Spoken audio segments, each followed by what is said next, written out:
Hello! Today is Wednesday the 1st. Hey, what's up, Sarcastic Dante? Good timing. Today's Wednesday the 1st of May of 2019. And let's see, last time... What did we do last time? Oh, last time I worked on a very, very small patch to Precommit, which fixed a bug on Windows or something like that. 2nd of May already. Oh yeah, it'll be 2nd of May pretty soon.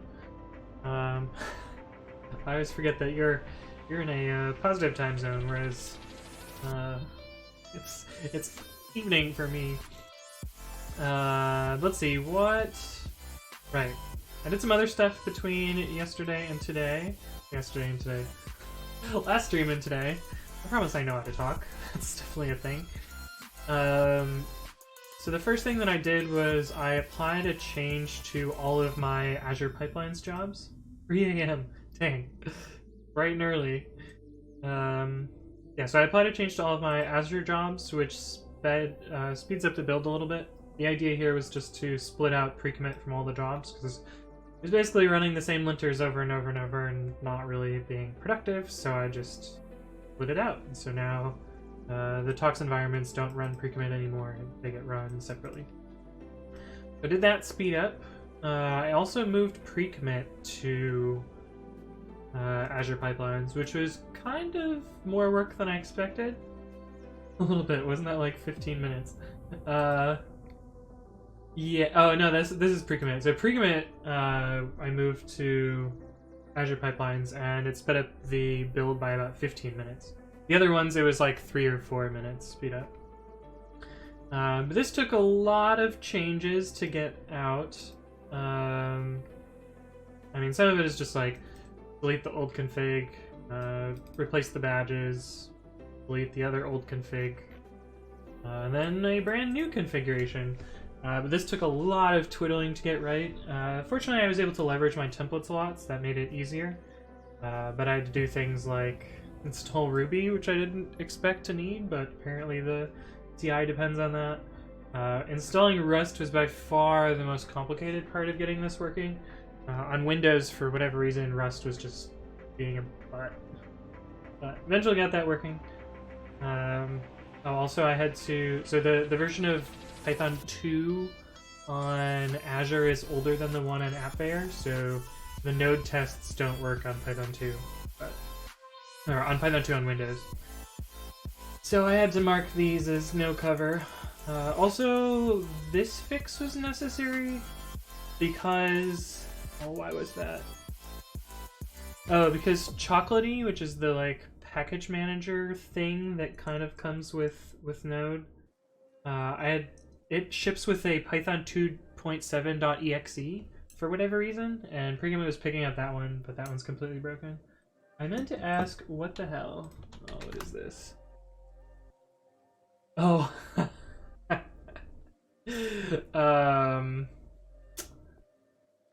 Yeah, so I know why this happens, and I could probably fix it to be better. So this is the Precommit Docker images. When you run Docker images, I see you have the same image over and over and over and over. 37AA, I wonder if that's the one from the tests. So what happens there is Precommit, let's see, languages, Docker. If I remember correctly, build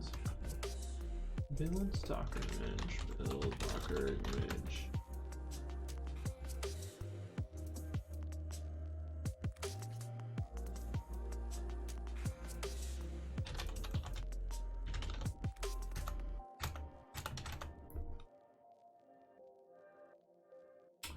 Oh, I don't remember how this works. Oh, I see why.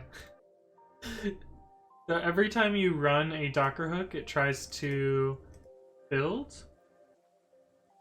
Where's the tag come from? Docker tag prefix. Oh, so that shouldn't build a bajillion of these.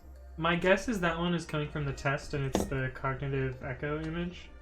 And so you ran the test a bunch of times, which caused it to tag that image a bunch.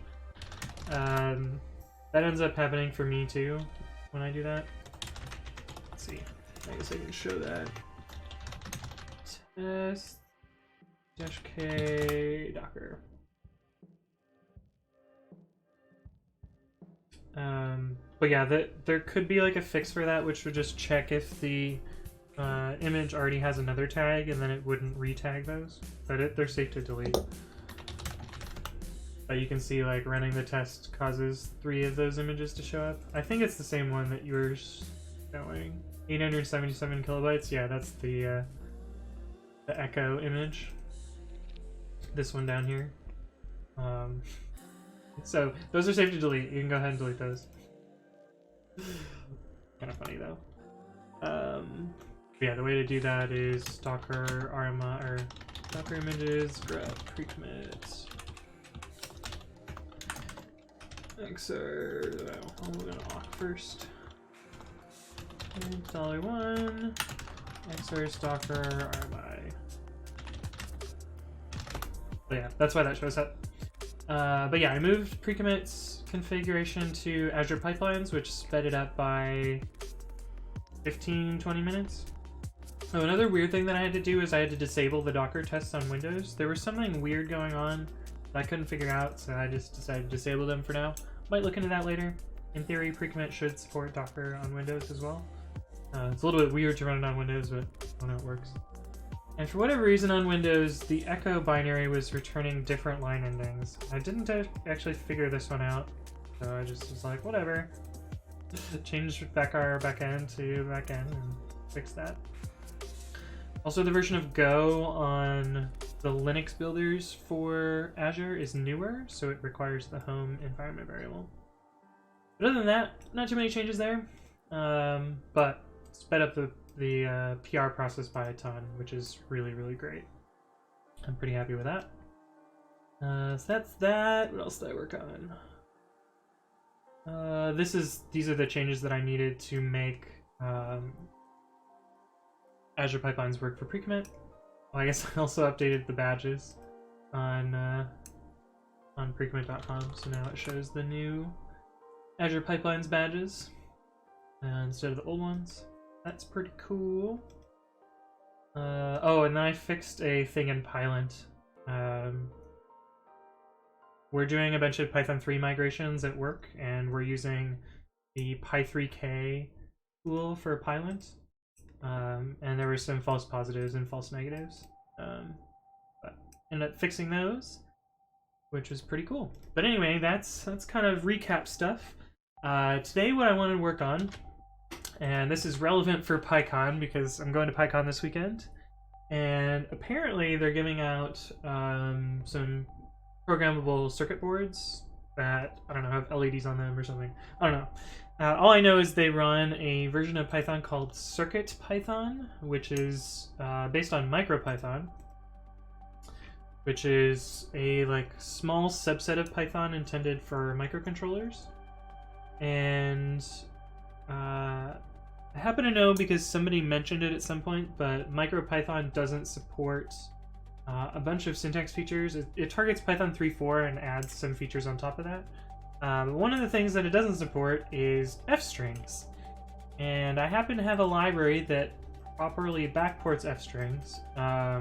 However, on MicroPython, it doesn't do the whole Python packaging site spin-up stuff, and so this isn't quite relevant for that.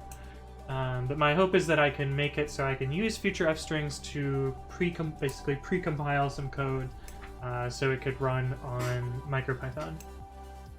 And in fact, I know that people have already done this because there is a fork of my project.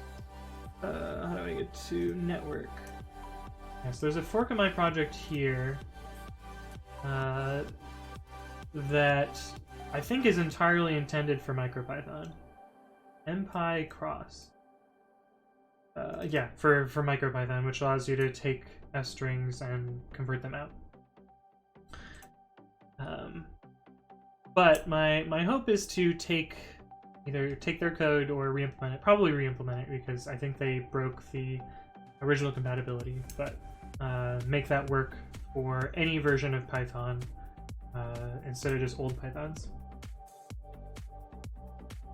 How did you configure signing your commits? It keeps asking me for a passphrase, but I saw it doesn't do that for you. So I don't sign my commits, but I do set up an SSH agent. So I have a key in here. I used to have several keys in here. I guess I only have one right now. But at some point I ran ssh-add ~sshidrsa. And that makes me enter the passphrase once. Assuming I can type my passwords, but I don't actually have to. Thank you KLUO84, KLU84 for the follow. Every follow counts. But I did SSH add, and that added it to my SSH agent, which has it here.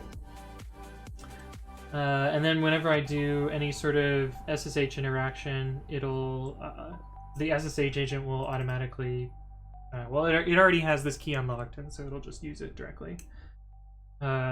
If you're doing commit signing, like GPG signing, I don't actually know anything about that. I don't know. I think GPG is a little bit annoying. I think there's only one thing that I GPG sign, and even for that, like, let's see, git commit -s wow empty -m foo. Yeah, so even that like prompts me for my passphrase for my GPG key. But I think I can check this box and then it won't do it again. Let's see. Yeah, so at least on Ubuntu there's the credential manager that makes sure that happens. Dissident says, I've come to the realization, why make a Node.js app at all when you can make a Java FX one? That is an interesting realization. Why would we write JavaScript ever? Although, wait, what's Java FX? I don't know that I've worked with Java FX. Java FX. Rich internet applications. Oh, I see. It's a swing replacement. Yes. For backend, like, yeah, use whatever you want.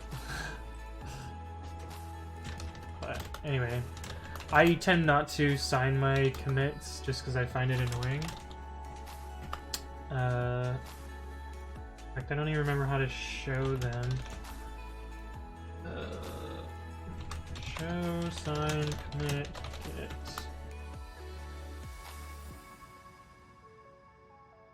Yes.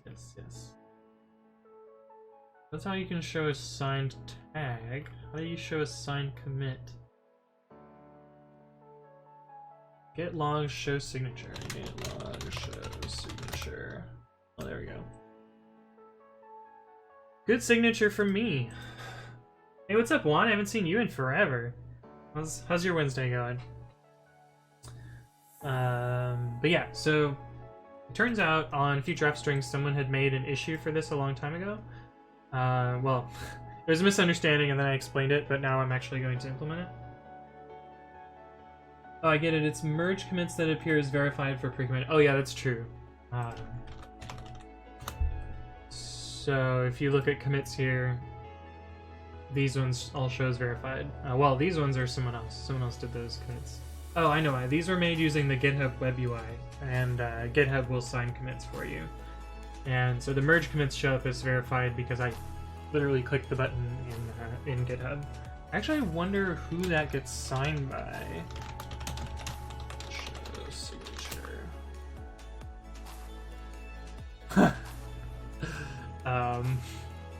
By some unknown key. My guess is this is the GitHub key, and then if we Google it, it'll show up too.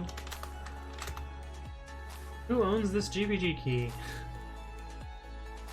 GitHub itself is signing commits using this key. Yeah. Anyway, that's where that comes from.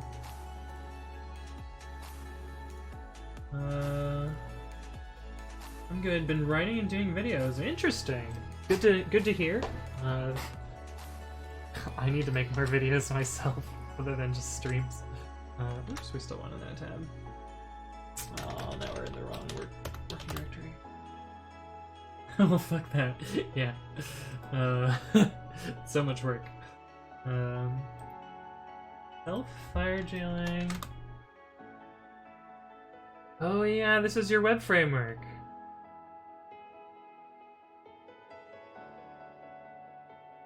Nice.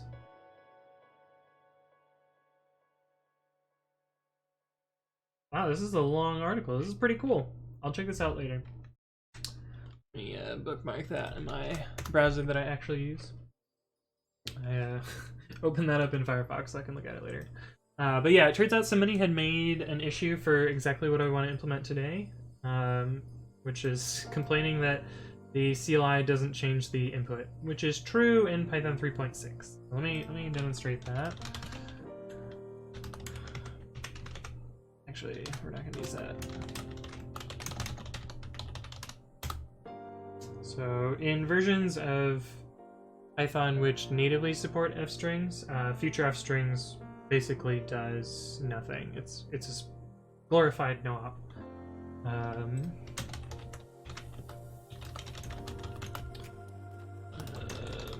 Just want to show how future-fstrings works. Future-fstrings. Type that right. So you replace the encoding cookie with this special encoding cookie here. And then you can use, type it correctly. You can use fstrings, even though like this is Python 2, we can still run that Python file, and it works as if it would have been Python 3.6.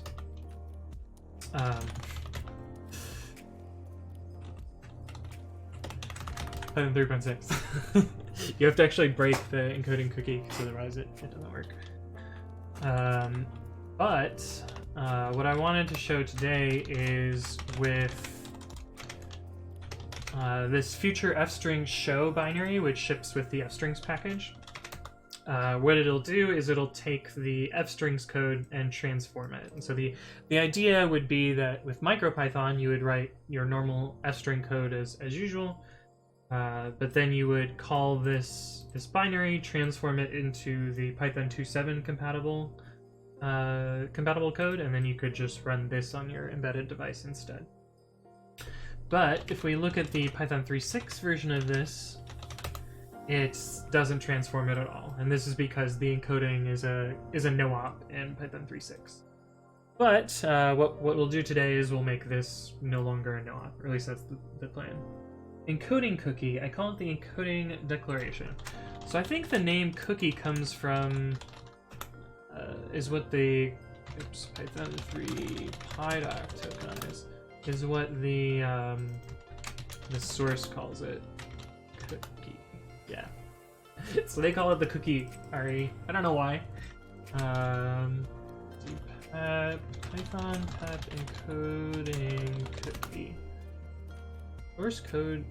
Oh, this is not what I wanted. Pep 263 is what I want. Oh, it's right here.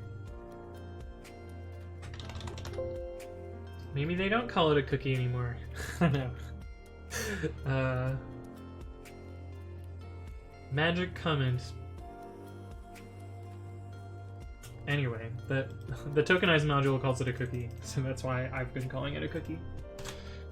But yeah, so the basic things that we have to do is rework the code so it works in Python 3.6 and change the entry so that it works as well. Hey, what's up, DXNNY? Oh, Dixon. I don't fucking know. Thank you for the follow, though. Every follow counts. Make your name more pronounceable. Anyway, right. So the first thing that we have to do is look at how this works.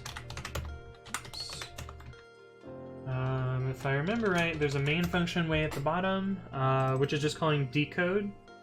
And decode, if we scroll up a little bit, if it natively supports fstrings, we set decode to the UTF-8 decoder, but otherwise we use our decode function up here, which does some source transformation. And so the first trick that we'll have to do here is keep a reference to the original fstring decoder. Fstring code equals decode. And then down here we'll have to use string decode. And so now if we run this, I gotta rebuild the tests.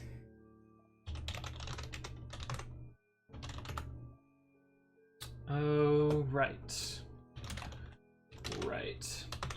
So the rewriter uses this tokenize RT module, and we only install this if it's needed. I guess what we could do here is maybe make an extra require. So maybe we'll put this closer to the requires. Extras require, is that what it's called?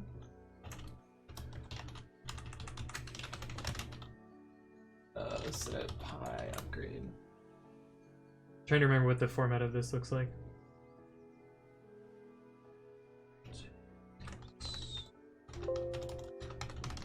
Extras require. Yeah, option.extras require. And so then we would make an extra that installs this. We want to call this like rewrite.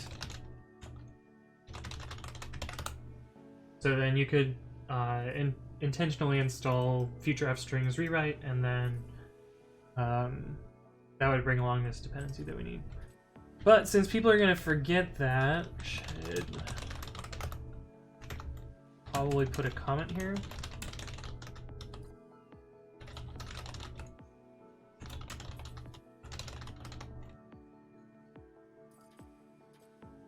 Future-fstrings rewrite. Or tokenize RT. I'll just do this. And so now if we run this, we would get an error message. Let's reinstall it. Now we would get, as part of the stack trace, it would say, you should pip install this thing.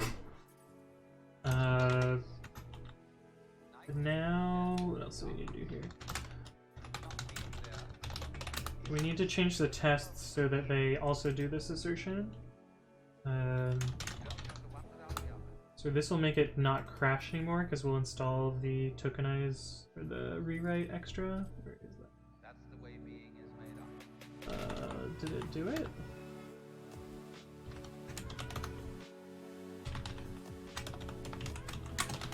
Recreate, maybe? I kind of expected talks to pick up my change there and build it.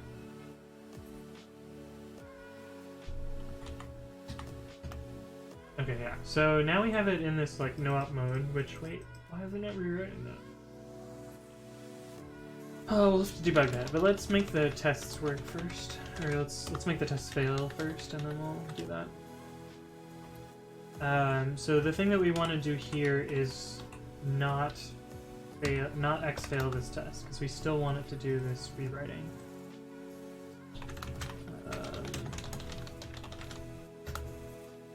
But now we should fail in Python 3.6 theory. Cool. But now we have to debug why that's failing. And if I remember right, debugging this project is kind of a pain. Actually, maybe it's not so bad.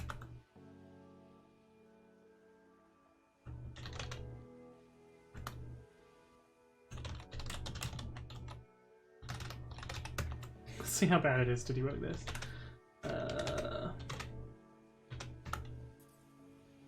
Okay, that shouldn't be so bad. The reason this project is hard to debug is it instruments the startup. Maybe it doesn't. Oh, in Python 3.6 it won't. But in Python 2.7, it instruments the startup of the interpreter by this PTH file, which is a huge hack, but it happens to work really, really well. And what it does is, so this import says eval the rest of the code in this line. And then when it evals this code, it runs this exec statement, which tries to import future-fstrings and register the codec and that's how the source code gets decoded and source transformed. But in Python 3.7 this doesn't, or Python 3.6 plus it doesn't happen because it doesn't need to.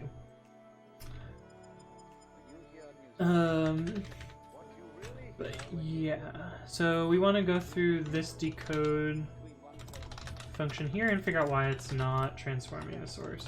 I have an idea on why it's not, but we'll see. Let's install FutureBreakpoint as well. Oh, that is another thing that I fixed that I didn't mention off stream, is there was a bug in FutureBreakpoint. FutureBreakpoint. So FutureBreakpoint is a backport of the breakpoint built in to anything before Python 3.7. And one thing that I noticed while I was debugging some other stuff is it wasn't working for PyPy. And the reason for that is this symbol is not defined in PyPy. And it turns out this is just a macro in CPython, so it's easy for me to just pound define that to what the macro is supposed to be. Also reported a bug upstream, and now this is part of PyPy. But this was the free line fix that I needed to get PyPy working for FutureBreakpoint. But anyway, what the breakpoint built-in does is it drops you into a debugger, just like a PDB statement would. Pprint.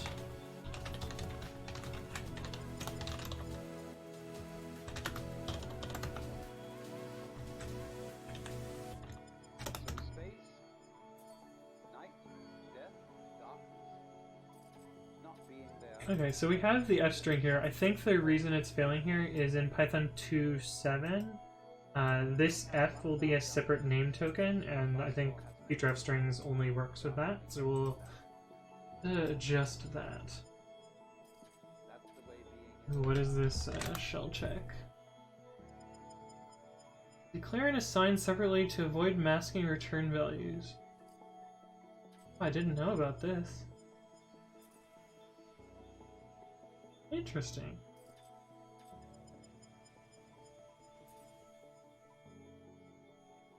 Huh, so this export will always return 0? I did not know about this. But yeah, shell check is pretty good. We use it at work. And it works pretty well there. But yeah, that is kind of annoying. Bash is such a crappy programming language. I wish it was better.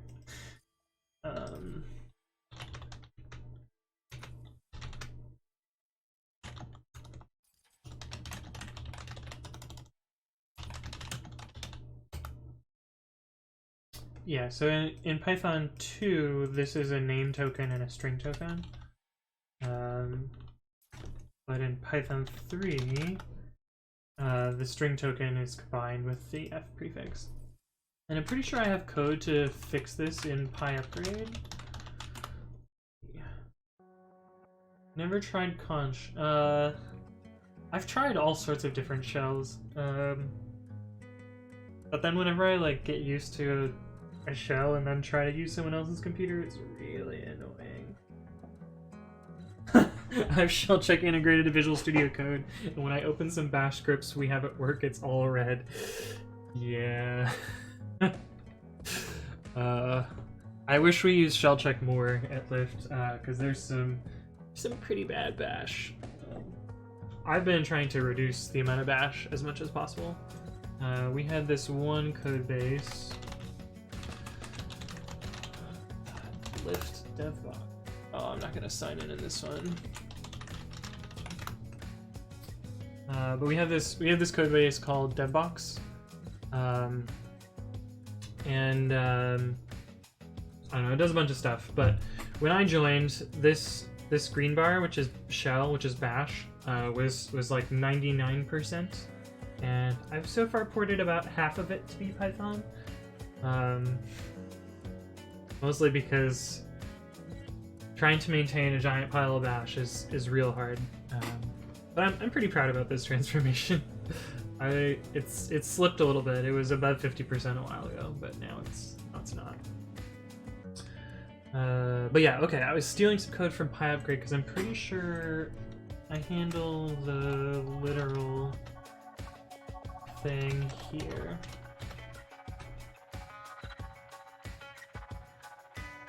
Fixformat literals.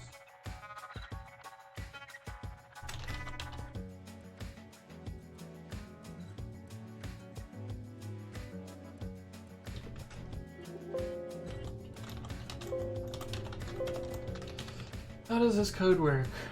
Oh, I see, here we go. When a string prefix is not recognized, the tokenizer produces a name token followed by a string token, which is exactly what we're seeing here. If I is greater than 0 and is string prefix the token before it. This one is string prefix. Is string prefix. Okay, the token is a name and the source is bifru. Then we add the previous source to this token and replace the token before with an empty string. Okay, so we basically need this same code here.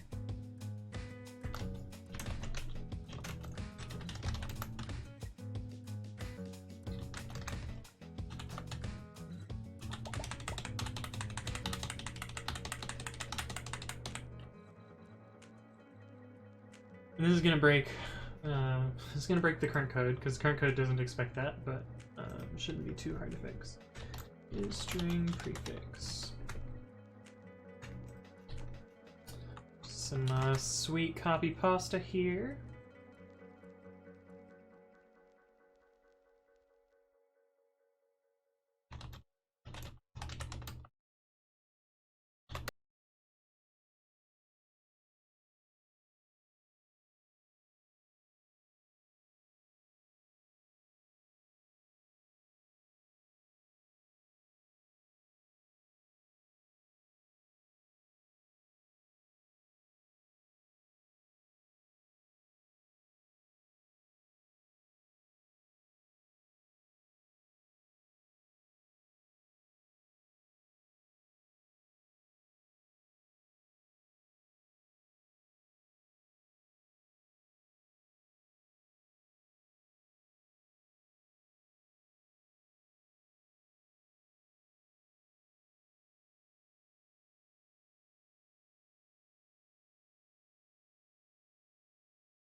When is the one that you wanted? Trusty's probably the newest. I don't know. Vivid. Vivid was after, right? UV. Yeah. So you probably check out at this.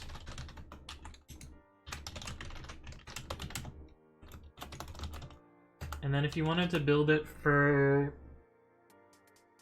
probably Xenial or Bionic. Oh wait, Xenial ships with 3.5, so you can't really do it for Xenial. But you could build it for Bionic. So then you'd make a changelog.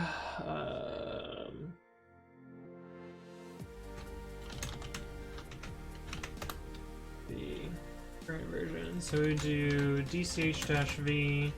And then change Vivid to Bionic 1. And then -B to Force. And then Bionic. Repackage for Bionic.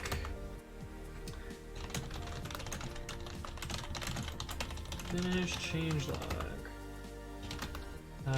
So that would generate a changelog entry. This is needed to build. And then if you have my runbooks checked out, this is the easiest way to do it, is just /runbooks build, which will build the whole package with Docker. And you'll probably want to do unsigned, because then you won't have to do GPG signing. And when this finishes, you'll end up with packages in /dist. Doesn't exist yet, but that'll eventually finish it. Oh, it's needed for Azure Pipelines, which has 1604. Oof. Yeah, that's gonna be rough. How would you do that? So Azure Pipelines has support for Docker, so that might work. Yeah, it might be easier to provide it via Docker. Yeah. At least with Docker, you can do. I think you can do the base Python image with this. And it's pulling something, so that's doing something. So this might work. Yeah, they kind of messed up the typing module. Well, in my opinion. Oh, I don't want to print. No, stop. Python 3 typing. The reason, and I know why MyPy wants to do this, is in 3.5.2, they added a bunch of new types, and so you kind of have to make sure that MyPy continues to work in 3.5.1 because of this. Oh, wow, typing text was new in 3.5.2? But yeah, this is one of the cases where, like, yeah, it was a provisional module, but introducing all of these new symbols partway through a release is kind of sketchy. Surprised that actually works. Yeah. But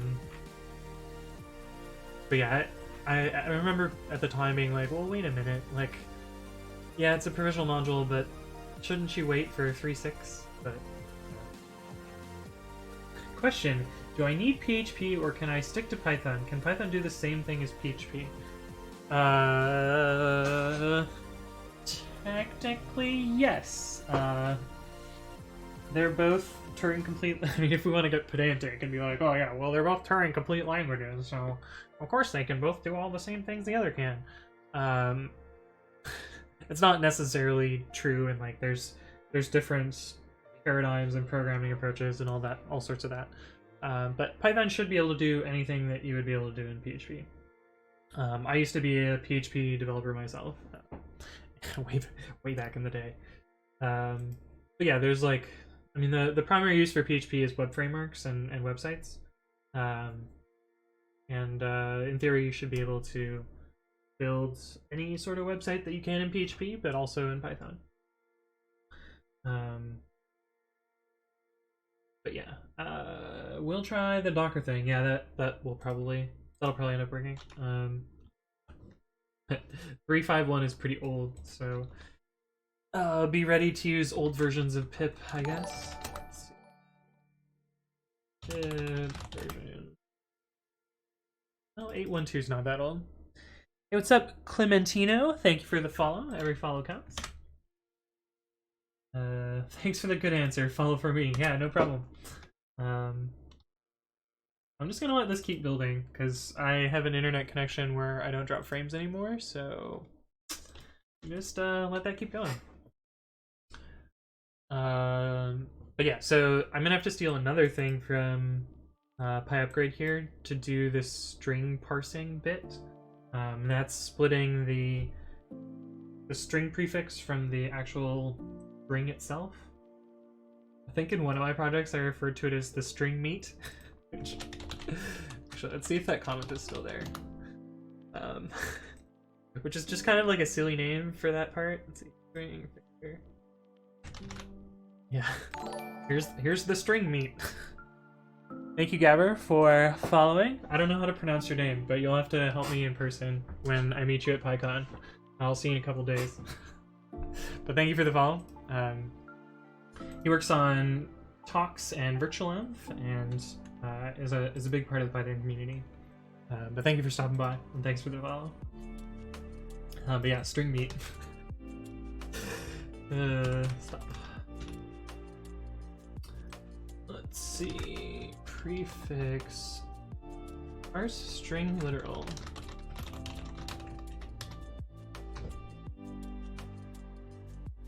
I guess I need this function. Hey, what's up, Amperature? Thank you for the raid. Lighting up the night. What is this emoji? Oh, you have actual Twitch emojis. Well, thank you for the raid. LEDs, yes. Ampert green LED. Nice. What was I doing? String prefixes. Oh, here we go. It's a regex that starts at the beginning, matches non-string character, any number of non-string characters, and then the rest of the string. Cool. Cool. Snag that regex. Do I have any regexes up here? No.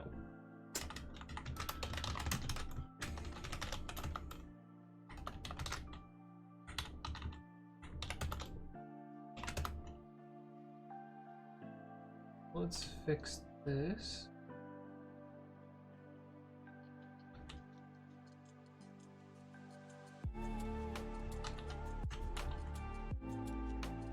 So we can get rid of isF.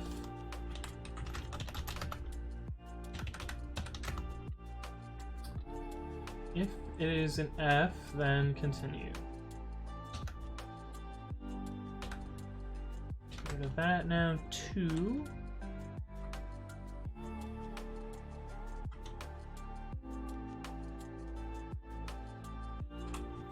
Oh, we actually do need isF. Probably.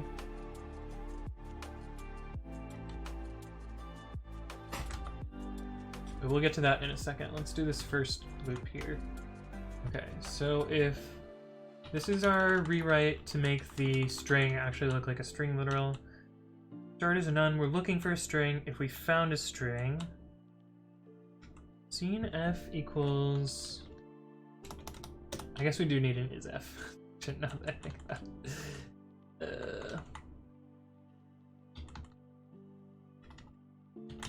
isF.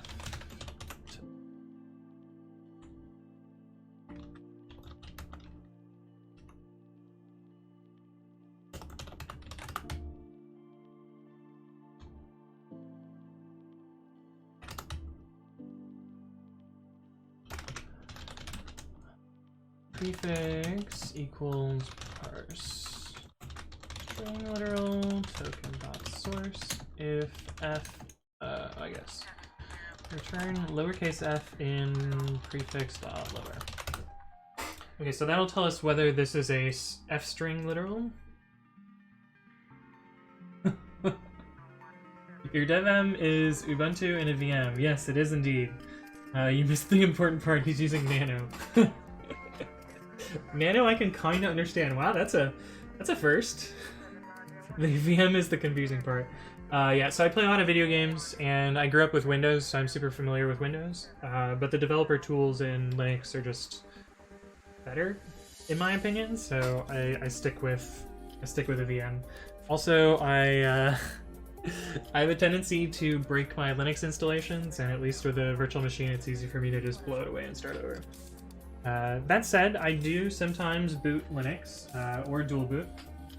I have my computer in my living room is running Linux. That one is not dual booting. That one's just straight Linux. I've had to rescue it several times because, again, I've broken stuff. And my work computer I dual boot. That one I dual boot Mac OS and Ubuntu as well. And I just got a brand new computer. How do I connect? Yeah. I just got a brand new computer. This is sitting in my living room. It's gonna function as a build server, but it is the first Mac that I've ever owned. Welcome to Mojave. Yeah, I just set up and haven't really done anything with that yet. macOS barf. Yeah, I agree. The only reason I bought it is because I very often need to build software that only runs on Macs, or like debug weird problems on macOS. Speaking of weird problems on macOS, there was a Precommit issue last night, or maybe it was this morning, where someone had a macOS crash with this dreaded certificate verify failed problem. Fortunately, I was able to debug it and figure it out, and apparently this command fixes it. I don't fucking know. macOS is such a trash fire. But yeah, now I can, in theory, debug those sorts of problems. But anyway, I don't like macOS. Surprise, surprise. It's a crippled BSD system. But yeah, let's see. So let's go back to this loop. If we've seen an fstring, this is f. Start is none. Otherwise, if it's a string, we add one. And scene f is or equaled to whether this is an f string or not. The token is not in, or is in. Oh, okay, so if the token is not a string or it's not a non-coding token. If we have seen some f literal, then we're going to do a replacement. And that's the like state machine loop.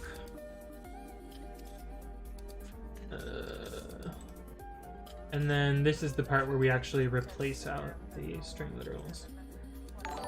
Cool, so that's not so bad. Thank you, Aperture, for the follow. Every follow counts. Crippled BSD, like PlayStation 4. No, I'm mostly complaining about, like, its lack of, let's see, 192.168.1.5. I think that's the host. I'm mostly complaining about, like, the lack of, like, this is invalid on macOS. It's like, what is this AL file or directory? That's weird. But on Linux, that's like completely fine, because this is GNU core utils, and this is BSD core utils, and like ls from yeah, see, ls dash version doesn't even work. I don't think that works over here. Oh yeah, it does work over here. So like, there's no long ops, there's none of these like nice things, because macOS is really great. The one that gets me all the time is Xargs. Because I use Xargs a lot, and the options on BSD are way broken. What are you talking about? List all options? Yeah. But I'll grumble about macOS another day. I could go on and on. It's pretty bad. Okay, so then we want to look at this make fstring function. Make fstring. This is another state machine. Let's see. The tokens. Token.name is string, and the token before it is fstring. This should actually just be token now. String parse outer token.source.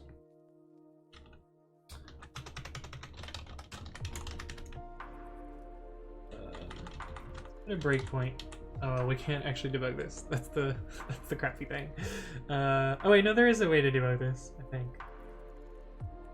I don't remember. I might have to just get this right the first time. The way I can debug this is install it and then use future-fstrings show. So let's just do that now. Assertion error unreachable. Perfect. E006, line too long. Bash 8 is awesome. Oh no. Yeah, I feel like that's one of the least actionable lint errors in like any linter is the line too long. Mostly because it's like I don't know. I grumble about it a lot. Then again, I also adhere to 80 characters, so maybe I'm just a hypocrite, but I really dislike when tools try and auto-fix line too long, because they end up doing like weird reflows and making the code super ugly. I have a URL, what am I supposed to do? Yeah, actually, that you mentioned that, I think that PyCodeStyle actually has a check for URLs to skip them. Special case for long URLs in multi-line strings or comments. Len chunks equals 1. Yeah, so like if you have a comment that's just like comment and then big wall of text, it lets you exceed the character limit, which I think is odd that they would do that. Vandalheart asks, is this what you do for work as well? Kind of, but not really. So I work at Lyft. So I work at Lyft. I am on a team called Developer Experience, and he answers questions. You don't, I mean, you're not far from right, Sarcastic Dante. That is a good chunk of what I do at work, is just answer people's fucking questions. But I work on Developer Experience. Our team is responsible for building tools and infrastructure for developers. We manage the development environment as well as tools that developers use to get their job done. Developer Experience sounds kind of like DevOps. Yeah, it is pretty DevOpsy. In fact, the team, when I originally joined, I joined a team called Provisioning, and Provisioning used to be called the DevOps team. But Provisioning was responsible for development and production. When is Lyft coming to South America? I can't actually speak on that, but it may be coming soon. We've been working a lot on internationalization internally, and we're getting there. It's pretty hard to. I mean, internationalization is really hard, and especially for things like Lyft. There's the whole like, what is it called? Legislature portion. When is it coming to Poland? Yeah. When is it leaving the U.S.? We're in Canada. It counts. No, it's not an internationalization.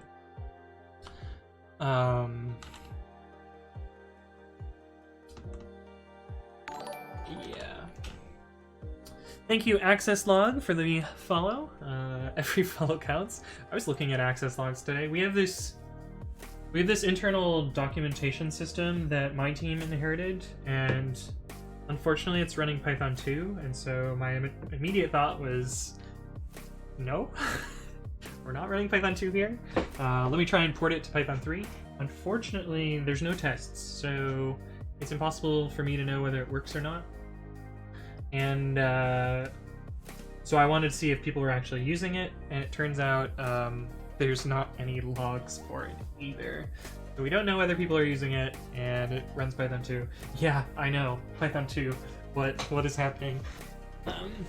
We have like 250 Python 3 services or something like that, and we have slightly more than 100 Python 2 services.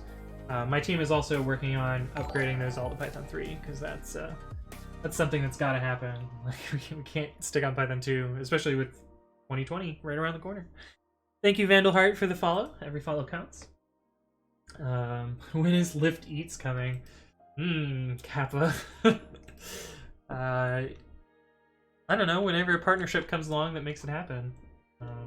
The platform is flexible enough that it could support something like that, but I don't think Lyft wants to just copy Uber on all of the verticals.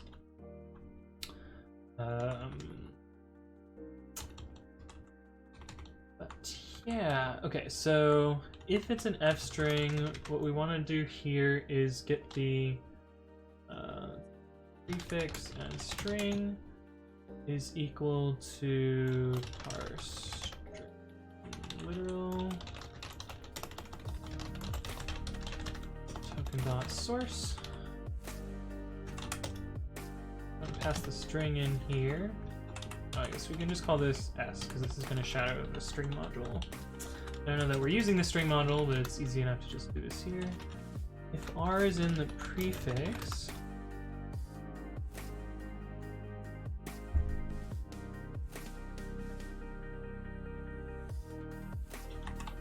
okay, I think that's right. Otherwise, if the token is a string and it's not an F prefix, we can just get rid of that now. So that should fix that. Sweet, I think it works. I have no promises. I just think it probably, no, definitely doesn't work. I declared victory too early. Oh, but how am I going to debug it in Python 2?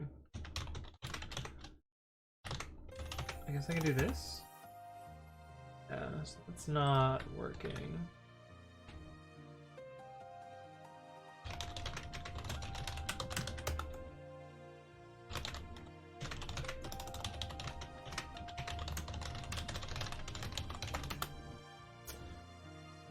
Just acquire Instacart. Yeah, good point. Yeah. What is the valuation of Instacart? Oof. It's a big valuation. What's Lyft's valuation?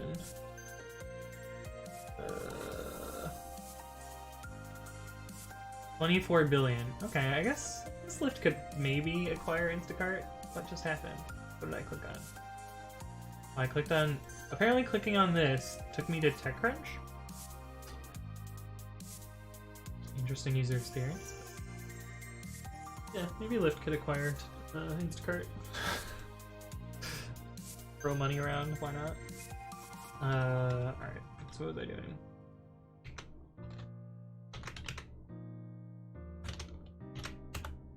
Alright, so this is no longer rewriting, which is a problem. Let's debug and figure out why. Oh, I know why.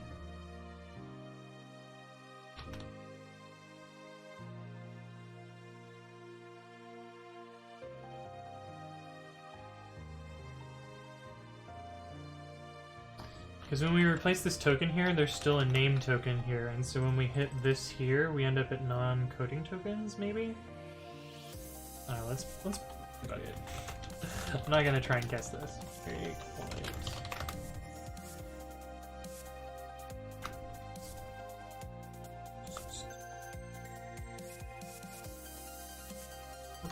Enumerate tokens. I can't even look at tech blog sites anymore. The UI UX has become a nightmare. Yeah. I mean, the orange site is, what is it called? I only know it is the orange site now. What is it actually called?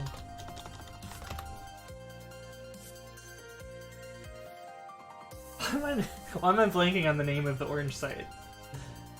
You guys know what I'm talking about? Hacker News, that's what it's called, yeah. Hacker News' UX is pretty awful. Real. News.ycombinator.com. Okay, yeah, that's why I was like, I know it's the YC site, but I couldn't remember. This startup does not exist.com. What's that? Oh, is this one of those just like random? Oh, it's so good. Making a paid product free or very cheap. Oh, this is like very spot on. This is what every one of these startups looks like. But yes, the orange website. That said, I did read an article.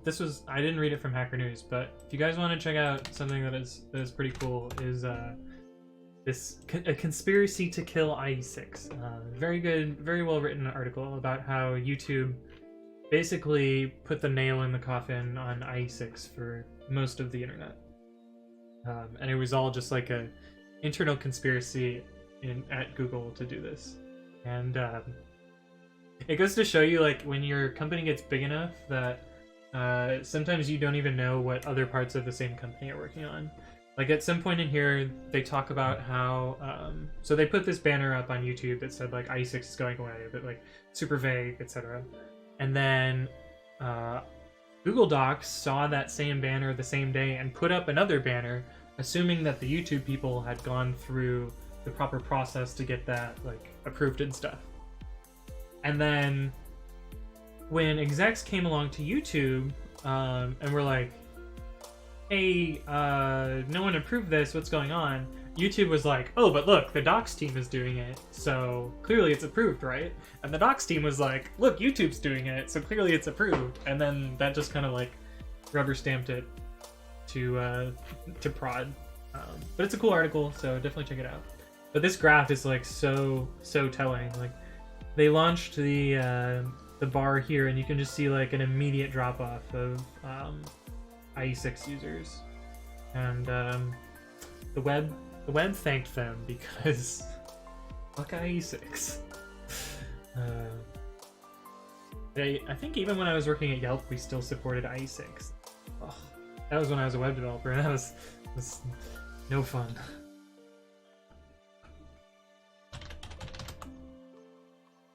We have a name token.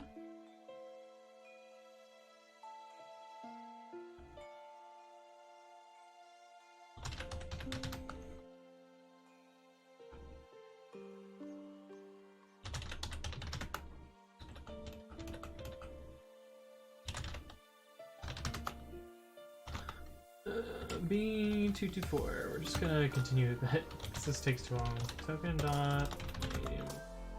Okay, we have a string token. And I is for tuple enumerate tokens. Bash A exposes the Precommit hook, but they don't use it themselves, and they migrated, so mirrored GitHub is now fucked. Great. Why would they do that? Sergey says, hey, how are you doing? I'm doing pretty well. What are you working on at the moment? So I have this crazy idea. So I'm going to PyCon this weekend, and where's my tweet? This. I'm going to PyCon this weekend, and I heard that they're giving out integrated circuit boards, which have a version of Python called CircuitPython that targets it. And CircuitPython is based on MicroPython, which is basically a reimplementation of Python 3.4 with a couple new features added. But one feature that it doesn't support is fstrings, which is the new format strings in Python 3.6. And I thought to myself, well, I've done this before. I have this very clever hack called future-fstrings, which allows you to put this little comment at the top of your file, and then suddenly you can run Python code in Python 2.7 or Python 3.5 with fstrings in it, and it'll just work. And future-fstrings also has this entry point that'll transform the source, or like downgrade the source to older versions. So the idea would be we'd use future-fstrings to transform Python 3.6 code to code that could run in MicroPython. And there's one problem with that, in that future-fstrings is a no-op in Python 3.6 or newer. But what I want to do is make it so you can still access the code rewriting portions even in modern Python versions. And so I'm working on making that happen. But right now I'm debugging why it's not working. So I made it work in Python 3.6, which you can see v-env bin future-fstrings show t.py.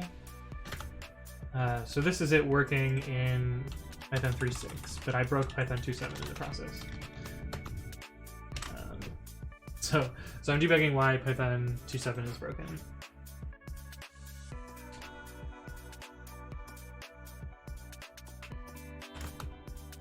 Okay, so token.name is a string. Okay, so this is just the world token. Fine.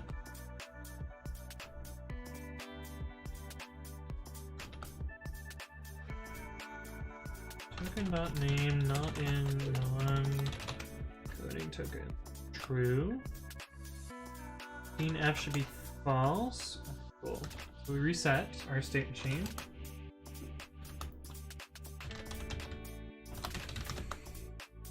We have our name token here. Token. That's the print token. Parenthesis. This is the F before we change it to an F string.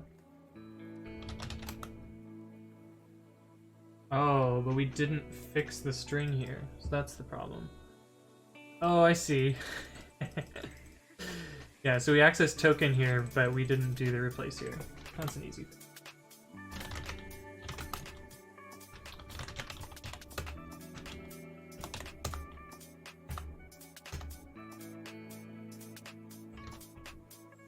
Oh, but now the line's too long.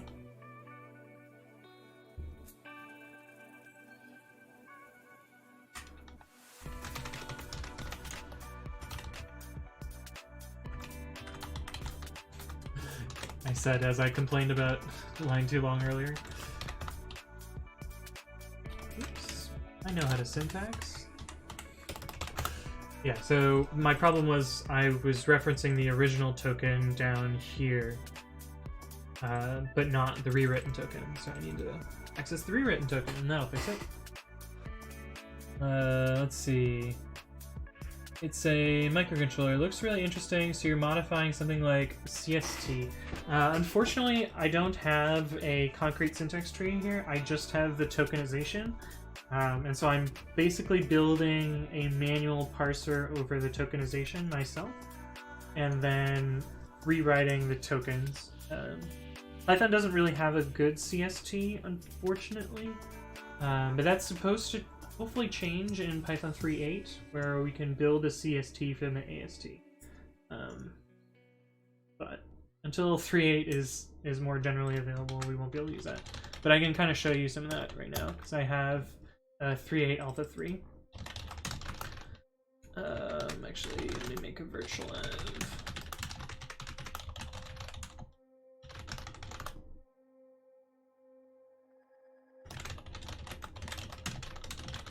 Oops. Did I not build my virtual env right? I did not.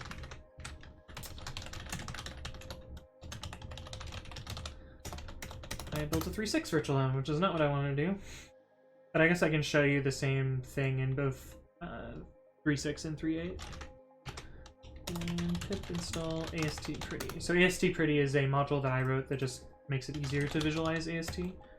Let's just do print hello world.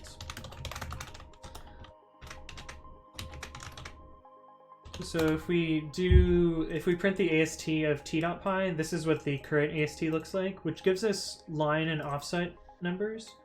Sometimes these are completely inaccurate though, but that got fixed in 3.8 as well. But yeah, you can see like line and offset information. But in Python 3.8, they added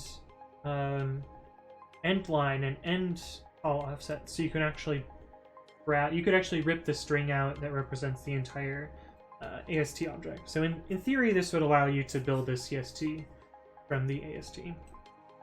But I'm pretty excited to be able to use this because it'll make my code rewriting stuff way easier.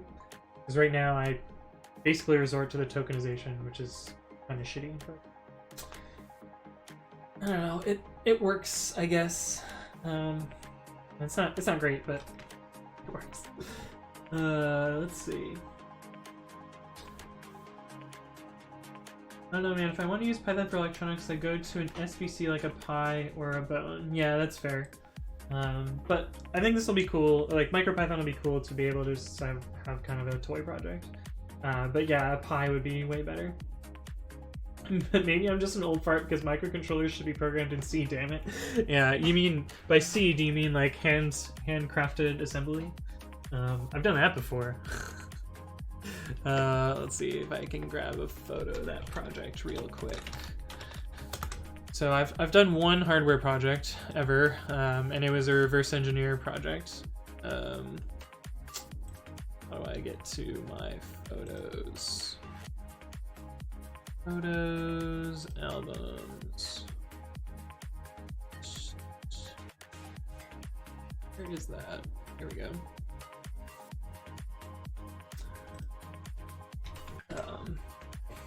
So this is a project that I did in college. This is a iClicker, which is one of those like remote control things to submit quiz questions for class.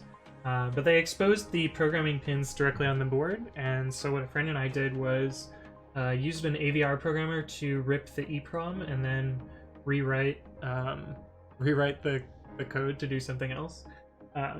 We did like two main things with this. One of them was we wrote some code that looped through 255 IDs and voted for C 255 times, which freaked people out because they were just like, where did all these people come from? Like, is there a lecture interfering? Like, what is going on here? The other thing that we did was through social engineering, we managed to get the teacher clicker, and the teacher clicker listed the like serial number on the back, and if you copy the first 6 digits, they were 8-digit serial numbers, but if you copy the first 6 digits, which were the only ones that mattered, the last 2 were just a checksum, then you could flash those to your own device and then control their slides and stuff.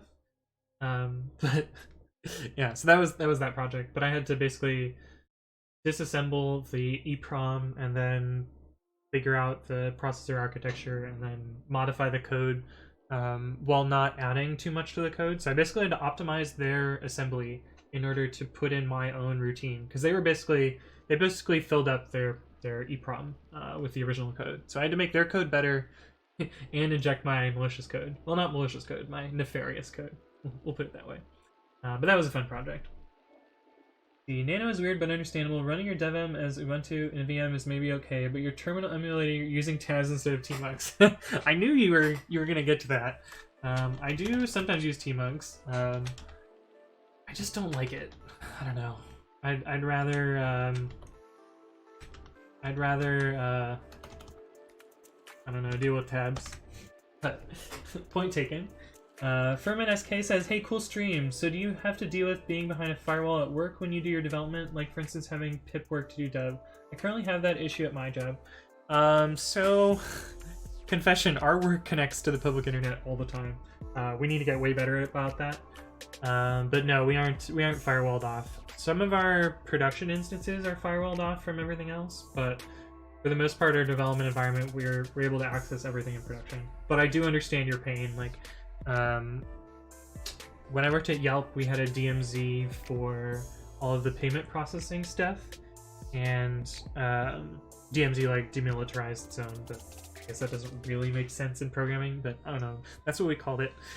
But in the DMZ, like, you couldn't access the outside world, and so any code that transferred into the DMZ would be network isolated and all sorts of crazy stuff. But yeah, I feel your pain though. Like, not being able to use dev tools that connect to the internet, it's really painful. What kind of trees do autoformers use, like AutoPep8? I think AutoPep8 just rewrites the token stream. I've contributed to it at some point, although I never really played with the token stream part of it, or the rewriting part of it. But I'm pretty sure they use tokenize almost in the same way that... Oh, do they use lib2-3? Oh, maybe just to detect the encoding? Yeah, so they're using the tokenization much like future-fstrings does, although I wrote a library around the tokenization because I found that it was kind of annoying to manage. Like, you have to keep managing all of these like positions, which is a lot of work. But tokenized RT gives you like first class objects that represent the token and all of the white space. Let's see. Tokenize RT.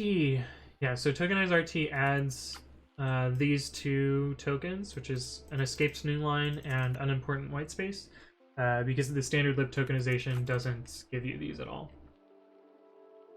And I use it in a bunch of my code formatters and code rewriters, and it works pretty well. I'm a hardware guy myself. ECE from UT Austin. Nice. I'm garbage at hardware. I really like toying with it, but like I'm pretty garbage with hardware. Baron, yeah, I've used Baron before. Baron seems pretty good. The problem is it sometimes lacks behind the features in oh my god. That saved me so much time. The problem with Baron is it always seems to lag behind new features.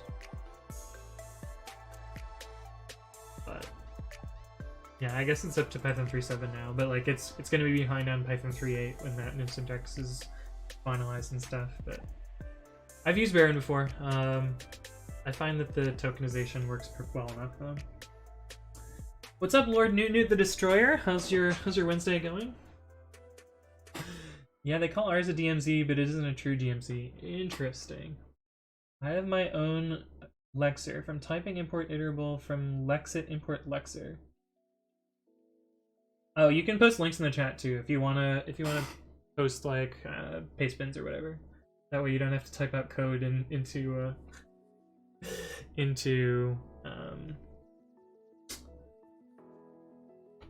what is it called? Into Twitch chat. Open source lexer generator. Interesting. Oh, and you have typing, so that's cool.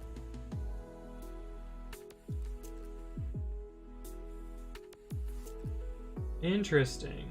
This is cool. I wrote a shitty lexer once, but this one is probably not a shitty lexer. Interesting. Okay, so you build a parser based on your lexer. Cool. Awesome. Oh, I'll look at this one after stream 2. Thanks for that. That's pretty cool. I'm trying to use SSH shuttle and SSH channels to get around it at work. Shh. Yeah, nice. We used to have ways to get around our DMZ. We basically like reverse tunnel to our laptops and then access the internet through those, which super sketch, but it definitely worked. Me be good. That's good, Lord Newt. Cool. Okay, I can get back to things now. I forget if I fixed the problem or not. I guess we can remove the breakpoint and find out.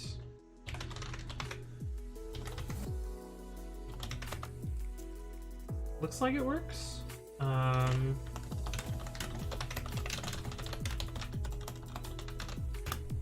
So let's see. Please no syntax error. No whammy, no whammy. Oh.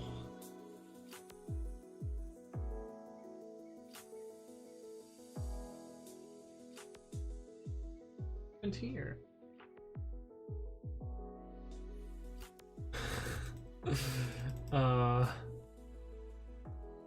Test implicitly joined.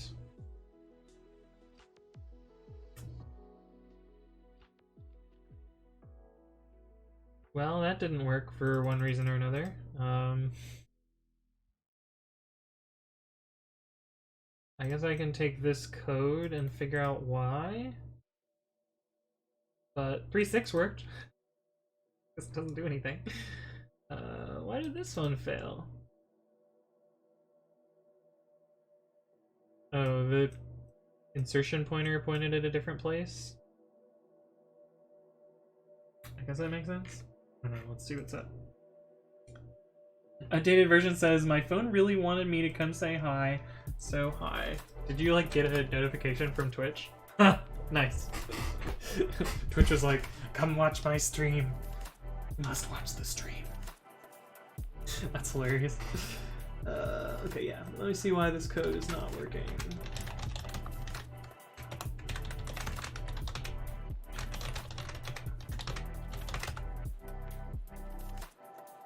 Oh, it should have rewritten this to have 2 curlies here. Why did that not happen? Should have gone down this branch here.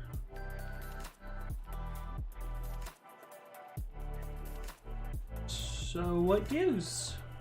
Why did that not happen? Oh, I know why.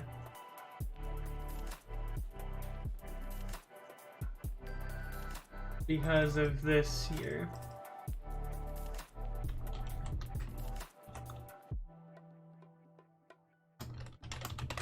Think that'll fix it? No test.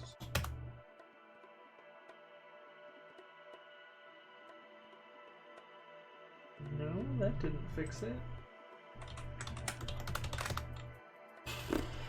I guess I can debug it. Do that.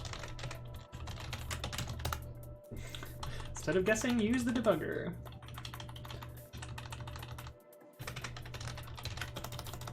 Breakpoint.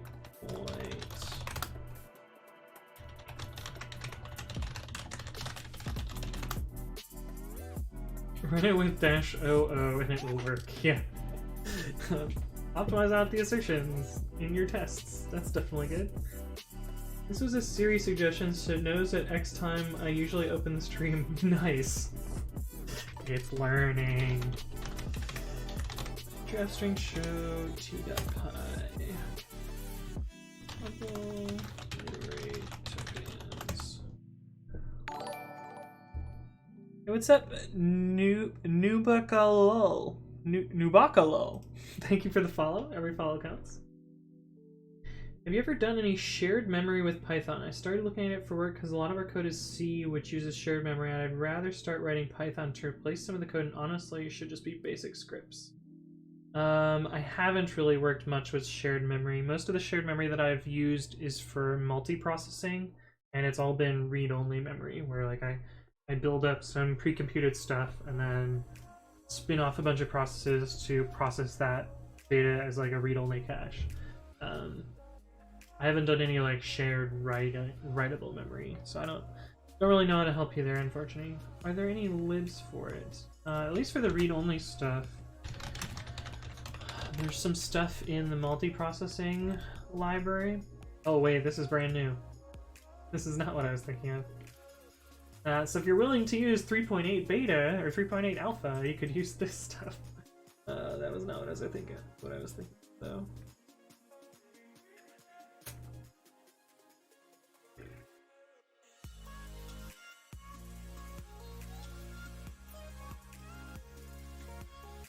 I think I was thinking of multiprocessing.array.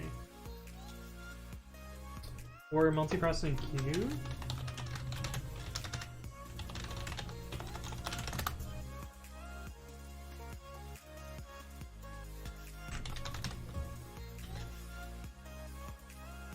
Changing objects between processes. This isn't really shared, I mean it's kind of shared memory. This is a way to pass data back and forth over a multiprocessing pipe. I think I've used that before.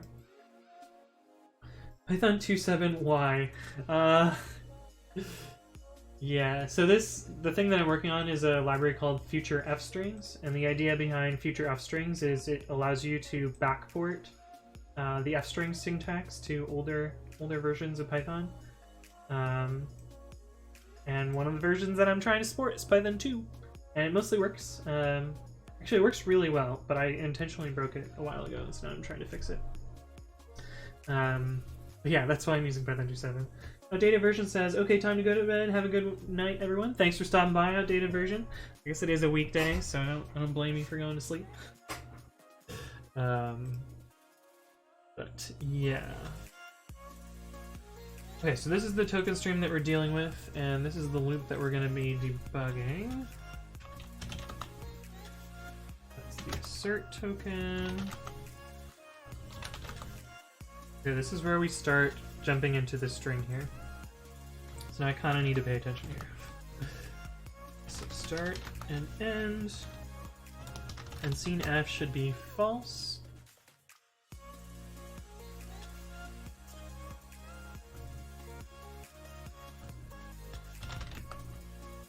Start is not none.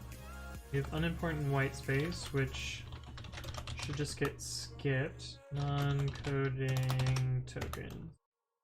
It should just get skipped. Now we have a name token. So this is where I'm pretty sure it's gonna break out here, but it shouldn't be breaking out. And that's the, I think that's what the problem is.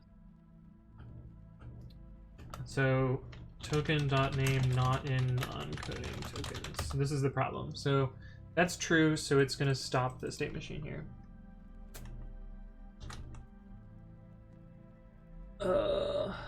Oh. So this is the problem here, I think. When I'm looking at the name token, I need to actually... It's too late. So this rewrites it behind the current token, but I need to actually rewrite it forward, I think.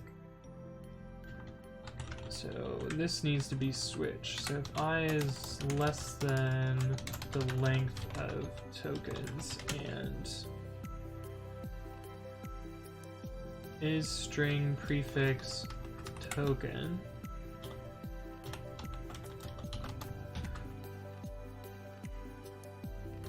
and token I+1 dot name is string.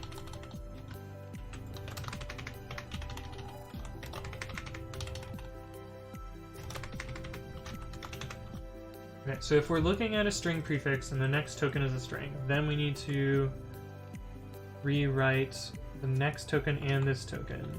So tokens I+1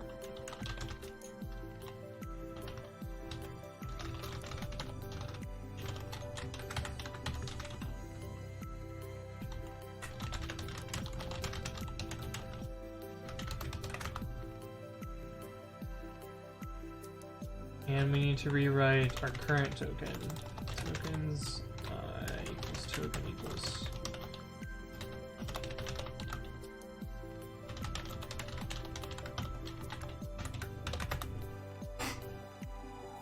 I think that's what we need to do. I'll try that. Without the breakpoint, because I'm confident. Tuple index out of range. Right. So this should be less than tokens -1. Off by 1 errors, of course. It's too late, I agree. Yeah. Why is it still out of bounds?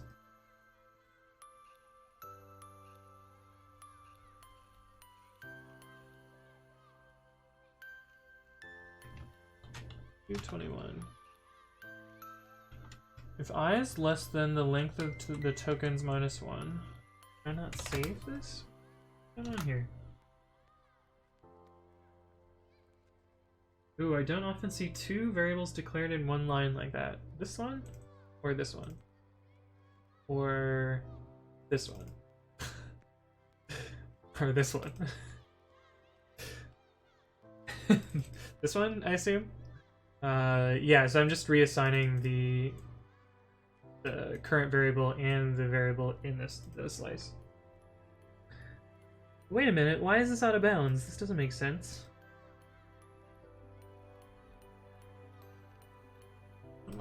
What am I missing? Python dash n future-fstrings pi.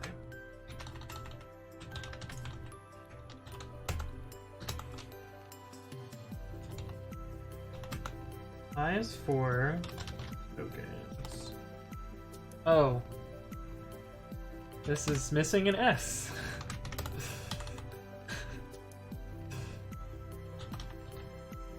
Still need this -1 though.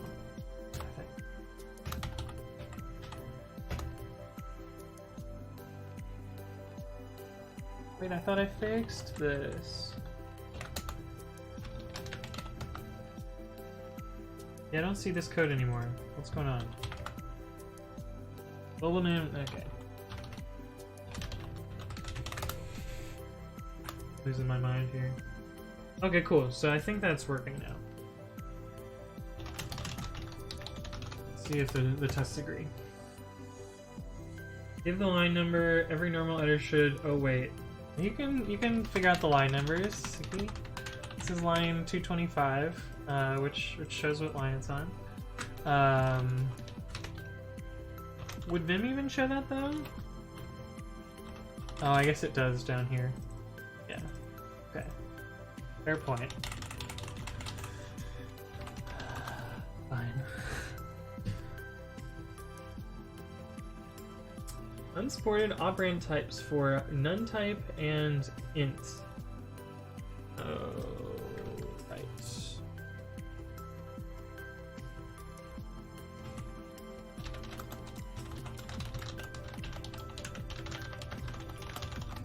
So this will preserve the line and column offset information so that the error message can be made properly.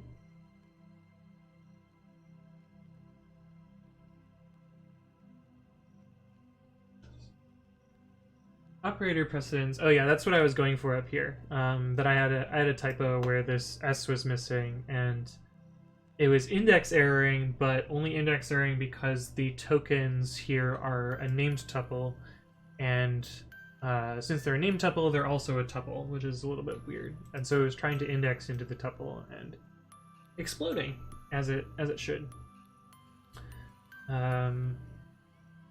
But yeah, I think this works now. Let's see what terrible code I've written. What terrible change I've made. Okay, so we got rid of the isf function, which is good. Well, we rewrote isf. Now it just takes a token. I guess I should move it up so that there's less diff turn. Right above make fstring. Here. Okay, so we changed the implementation of isf.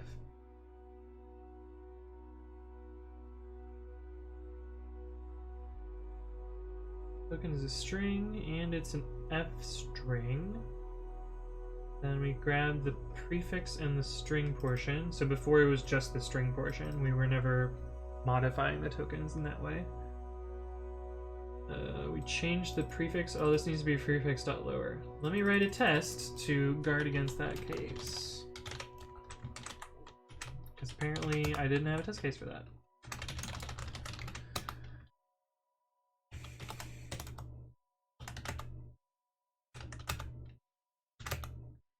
Do I not have a test for it at all?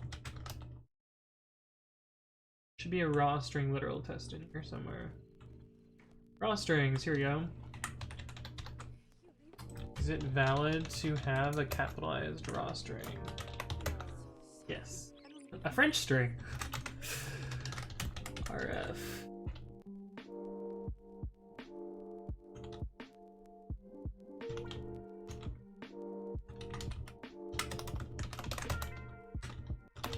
This should fail a test and then I'll fix the code because I goofed.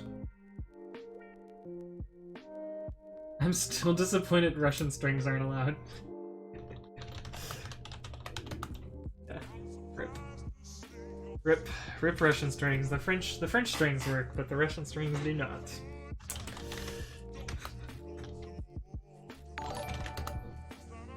What's up, Vortuk? Thank you for the blah blah blah. How do I talk? What's up, Vortuk? Thank you for the follow. Every follow counts. Oh, and iKid Darkness. Thank you also for the follow. And where's the notification? There's the notification. Usavi says, "Hi, do you remember me?" Oh man, you're putting me on the spot here. So you've been following for a week, so it shouldn't be, or 2 weeks. 2 weeks?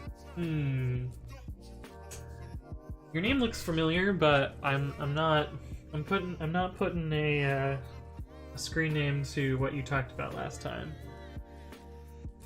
I joined not too long for a few minutes. Well, I guess you're back. Welcome back. But no, I don't particularly remember you. Sorry, bud. But yeah, this one line here should fix the test. In theory. How often do you stream? I usually stream about twice a week. So I always stream on Saturdays, except for this Saturday because I'm gonna be at PyCon, and often I stream like once or twice during the week. It used to be more, but now I'm teaching my brother to program, and so that's been taking up a lot of my normal streaming time. If you want to check out his notes, I've been forcing him to put his notes in Markdown and teaching him stuff a day at a time, and we're doing some data structures now, so he's learning some of those. But this takes up the days that I would normally stream or do other stuff. What was the last thing that we learned? I think it was default dict. Default dict. Oh yes, we learned about collection types. So this is what we did yesterday when we taught some stuff. But he's making a ton of progress, which I'm really impressed with. Oh, and I made a cool thing that that he's like, oh, I wonder if you could do this, and I was like, huh, I bet I could. So what this function here does is, let me close some tabs so it's more obvious what's going on. Oh. Dang it. Okay, that build of Python 3.5 never completed. It's fine. Sure. Let me close some tabs. But what this title function does is it modifies the PS1 to put some special characters into it, so that you can modify the title of tabs. And what my brother does for this is he'll have one tab that it's like, he'll have like title editor, and then he'll keep like his editor open in this tab, and then he'll make another tab that's like title tests editor, and he'll edit his tests here, and then he'll have a third tab that's like title playground or something like that. And so he'll know at a glance that he needs to switch to these different tabs to work on different things. It's just like a little way for him to organize stuff. But I think it's pretty cool. Little bash thing. The like density of symbols here is super high. It almost feels like Perl. Darkness says hello. Well, hello to you too. Hopefully your Wednesday is going well. He says I'm jealous of him. Yeah, a lot of people are. I mean, no, I think I'm pretty good at Python, but he's definitely learning very quickly, and I'm really happy with that. How old is he? He is 2 years younger than I am, although he just turns 1 year older in March. Let's see, I am 27. I'm going to turn 28. He just turned 26. Must be nice having someone in the family teach you Python. Yep. I want to get more into Python, but I'm focused on some other stuff at the moment. Fair. Python's not for everyone, but it's definitely something, so encourage you to try it out. Not the greatest language, but works well enough. What was I doing? Let me just run the test and remind myself what I was doing. Totally forget. I know I was talking about my brother. Oh, you were asking me how often do I stream? Yeah, so my regular schedule is on Saturdays, and I guess I can show you my like offline message, which includes that. Oh, that's not the window that I expected. So this is the offline message that shows when I'm not streaming. I spent a lot of time putting this together, so I'm kind of proud of how it turned out. But anyway, I stream Saturdays at 1 p.m. Pacific, except this weekend, which I'm going to be at PyCon. If any of you are going to PyCon, say hi. I'm not at a booth, so I'm going to be floating around and hopefully meeting a bunch of people. My hope is to meet up with a bunch of the people that I work with on open source software and meet them in person, because really only interfaced over the tubes, and meeting people is going to be way better. Not the greatest language, them's fighting words. Yeah, it's fair. It's one of the popular ones, especially with Netflix news earlier this week. Oh yeah, Netflix has been using Python for forever. I almost worked at Netflix, but peculiarly, despite like the interview process and like my resume and everything about me screams like infrastructure backend tools developer. And they somehow like cherry-picked one line out of my resume that talks about front-end services, which I built the front-end service infrastructure at Yelp, and so of course that was on my resume. But they cherry-picked that one line out and was like, "Oh, you're a front-end developer," and was gonna have me writing Angular JS like 90% of the time, and I was like, "Oh hell no, I'm not doing that. Like that's no fun." Everybody Twitter account asks, how do you scale Python? Throw money at the problem? That one's actually kind of a hard question. There's two good approaches that I've seen to scaling Python. Like if you're worried about performance, you can switch to like PyPy, which is faster and I mean essentially JITted Python. Although PyPy can change your memory footprint so that, like, depending on your workload, it might, like, double your memory usage. In CPython, if you're going for speed, you tend to write something in C to make it go faster. Then in PyPy, it's actually the opposite. You port it away from C. Thank you, Carl Rocket, for the follow. Every follow counts. And thank you, oh yes, for the follow. Sorry, that was fun. What do you do as a profession working in Python? Assuming you do, yeah. So most of what I do at Lyft. So I work on the developer experience team, which is responsible for building tools and infrastructure for developers. And most of what I do is build either like Python tooling or help other people write Python with other tooling. I guess. I also maintain a bunch of like open source Python software that gets used at Lyft. So some of the things that I maintain that we use are, or that I help maintain. So I help maintain PyTest, which is the Python, the biggest Python testing framework in Python. I also maintain Flake8, which is a code linting tool and stuff. But the one that I created and the one that I spend most of my time on is this linter formatter get hooks framework called Precommit. And the idea behind Precommit is that it manages installing software for you, so you don't have to worry about installing linters and stuff. And it knows about Git and is clever there. And it basically manages running a bunch of linters and formatters for you automatically. And we're currently using this because it also works cross-platform, so it works on Windows, it works on Linux, it works on Mac OS. And so we're using this at Lyft to do like cross-platform code linting, code formatting, and it's working out pretty well for us. Have you used Flask and WT Forms any?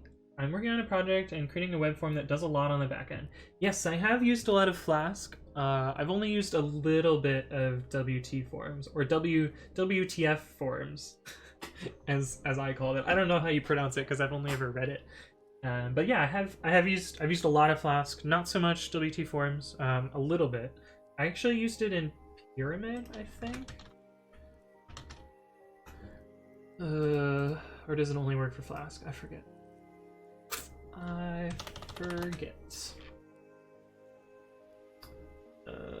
Crash Course, that's what I want.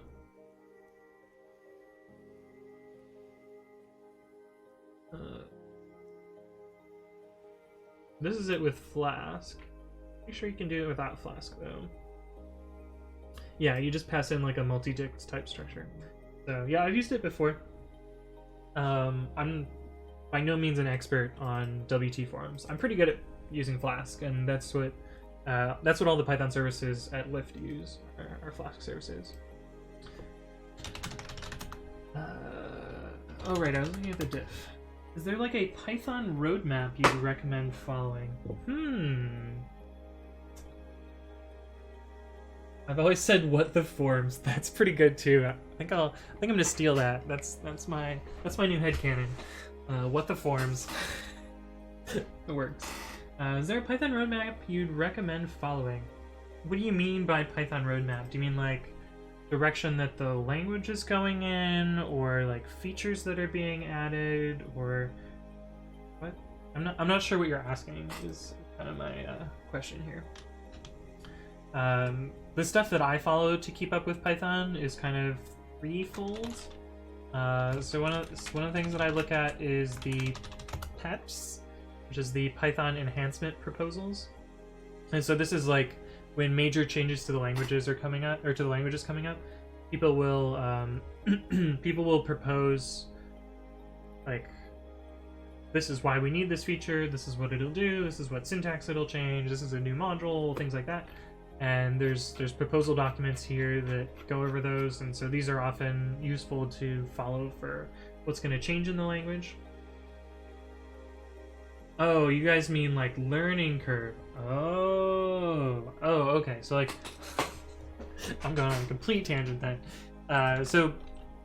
For learning Python, there's kind of two resources that I've linked to. What are they? I think it's learnpython.org.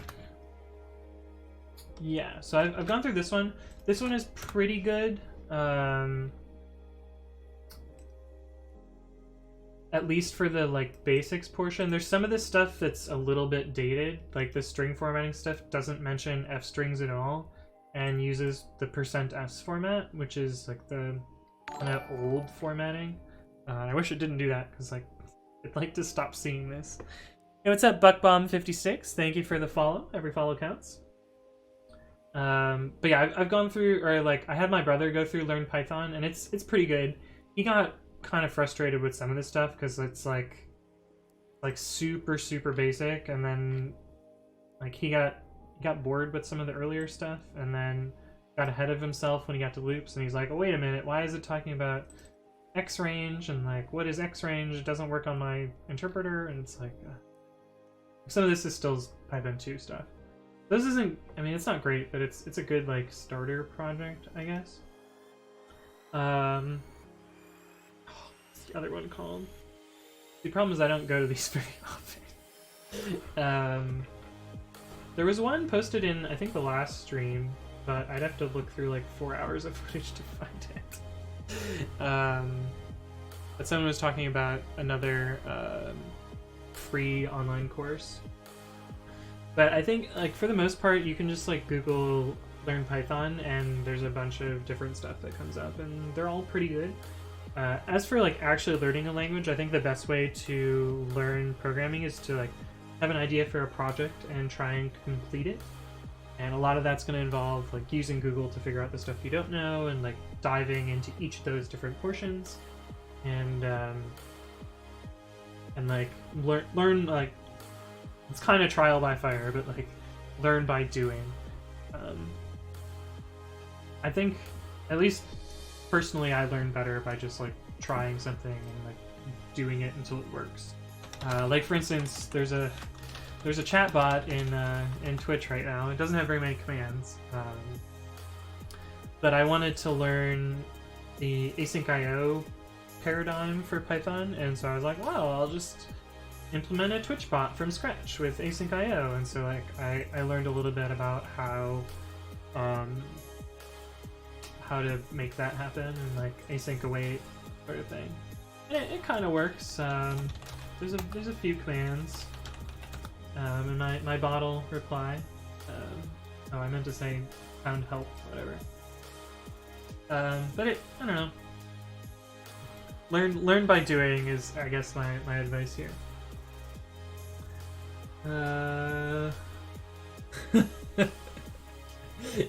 Mindful Fox says, something looks different. Did you change your bed sheets? Yeah, so I went to do laundry, and then partway through doing laundry, I realized that I wanted to go to sleep, and the laundry wasn't done, so I just put on the second set of sheets, and then I guess I forgot about it. My sheets are in the dryer right now, and I just haven't walked over there to grab them. So yes, there is something different. These are not my typical bed sheets. It's which is very observant of you, Mindful Fox. I didn't know if anyone would mention it, but you got me. Who's Happy says I'm pretty fluent in Java and learning JavaScript, so as I've heard, it should be easy. Oh yeah, like learning, like once you have one programming language under your belt, like learning another is should be pretty straightforward. Like for me, my first language is like PHP or like Visual Basic, I think, one of the two, and learning the other one was pretty straightforward. Because like once you learn how to like think through a problem, like you have your fixed size loop with like for loops, you have your state-based loops with while loops, and you have if statements, and like basically all of the C-like languages kind of end up being the same thing. According to recruiters, Java and JavaScript are the same thing. I mean, they're basically the same thing, right? You know, that script thing is it doesn't mean anything, right? Sarcastic Dante says, "Ping, sleep is for the weak." Don't you want to mod your bot? Oh, is my bot not modded? I made it VIP. Isn't that the same thing? I don't actually know enough about Twitch. Is there a way that I can? I don't know. It doesn't do any moderation stuff right now, so that's why it's like that. Backmelt has followed. Thank you for the follow. Every follow counts. How's your Wednesday going? Thunk, they're different on many levels. Oh man, the thunk emoji is so good. There's just so many of these that are just like different levels of think. We have one at work. Is the one at work? There's a Python. Let me grab that from my work Slack. Where's me?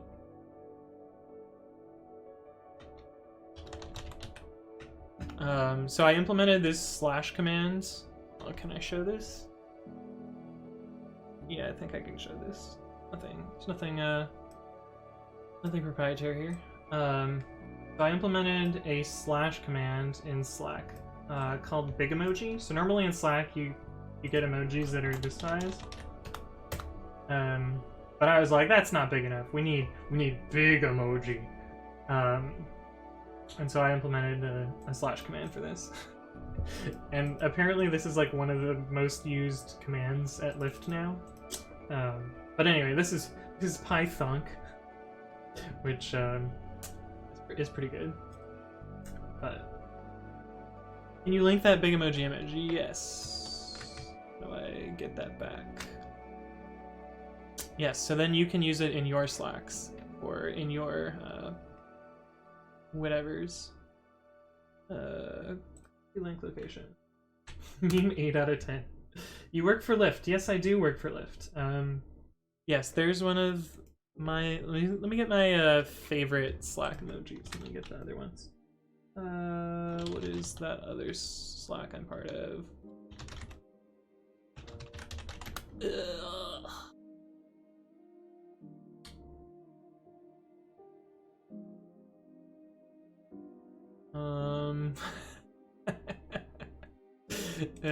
These are good.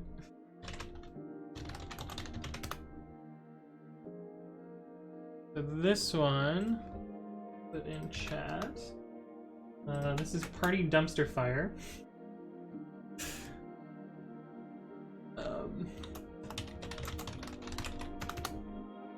This one is this one's a little bit much, so this is Party Blob, which goes very, very fast. We'll close that one because it's a little bit insane.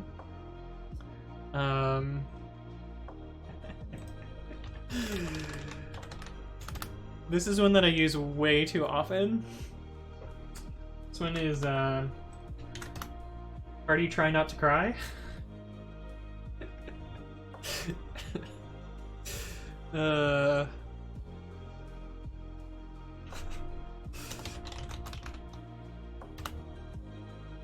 This one is from this one's pretty good. This is WAT2, which on another Slack this is just WAT, but someone had taken WAT with something that was not as good. Yeah, anyway, those are my favorite emojis. In what context would you use the guy rocking back and forth?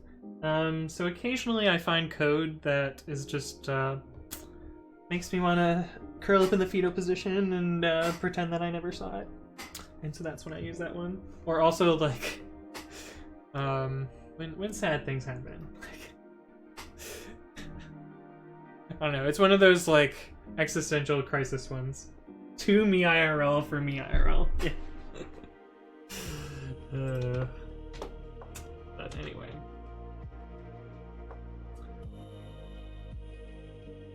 Blah blah blah. Okay, that one's my favorite. Yeah, pretty good. Any context really? I'm always trying not to cry, but also always ready to party. It's a good point. Why do you have to add equal to args in precommit config? In what case?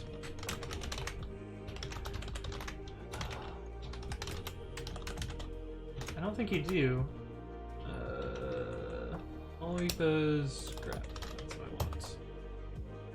Do I ever use args?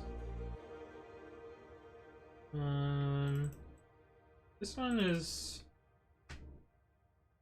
Oh, hooks ID bash 8. Oh, so the reason. So this is what was posted in chat.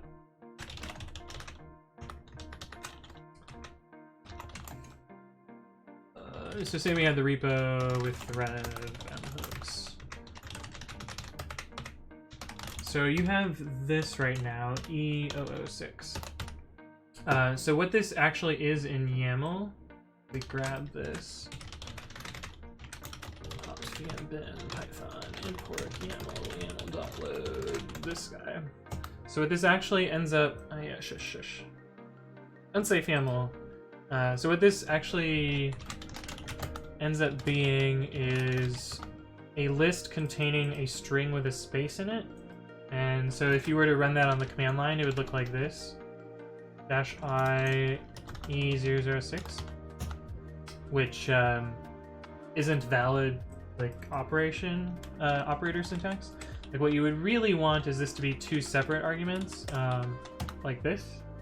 And so the easiest fix here is just put a comma there. And that'll fix it. Or you can do -I equals, but comma is what I usually prefer. And you can actually see an example of that in the grep that I did here in Tox's .precommit config. You can see here that instead of like this could have been written as this, but instead we wrote it as this.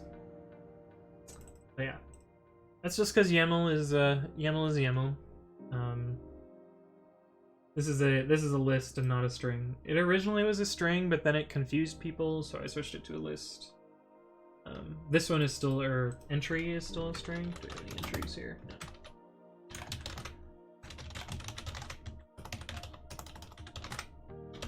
Precommit hooks.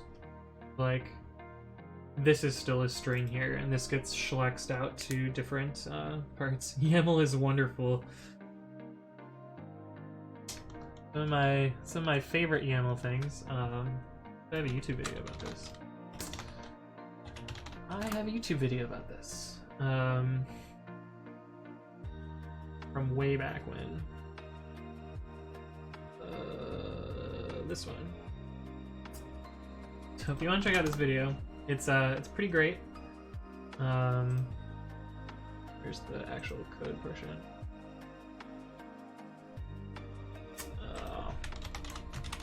Grab it from my GitHub. Python YAML lols.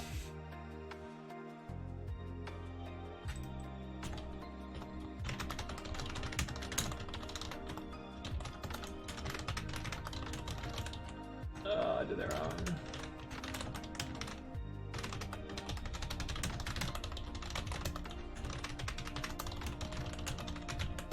So we install PyYAML.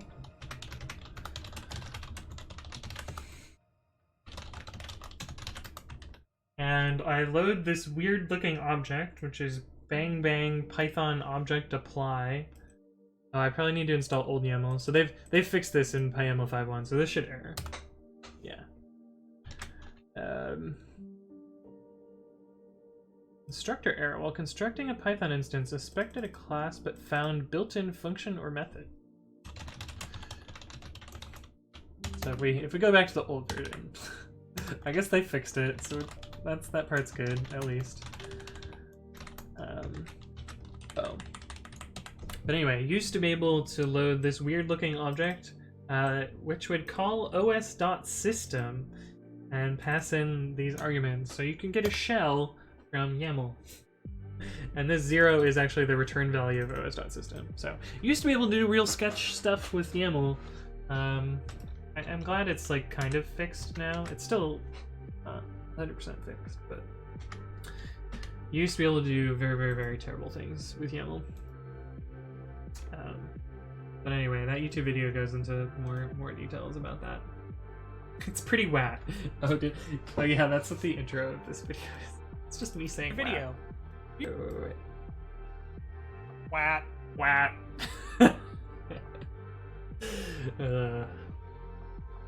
Good times. That's an old video. It's like almost a year old. Maybe more than that. Oh no, it's way more than a year old. Yes, way more than a year old. But anyway, that's that. I forget what I was doing. Oh yeah, I was looking at the diff that I made here. So we changed this isF function to just look at the token. And then we modified this rewriting fstring thing. We can skip the name tokens because they're no longer there. We split it into the prefix and the string. We rewrite the string portion, and this was the bug that I found with lower in my mistaken rewrite. And this doesn't have to have this anymore. Which actually before this condition was unnecessary, because it would have gone into this branch. I don't know why I wrote this and condition here, but gone now.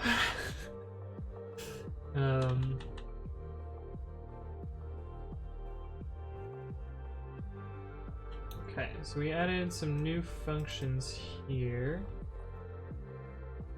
You can use bash keywords as variables. What? Can you? What are the keywords in bash? Like,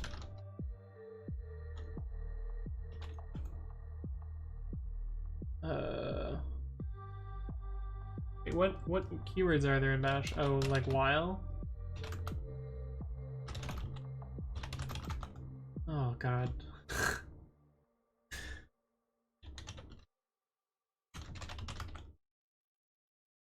Didn't want to know this, but now I know it. Want to know this. Done equals 3, echo done, echo $done, done.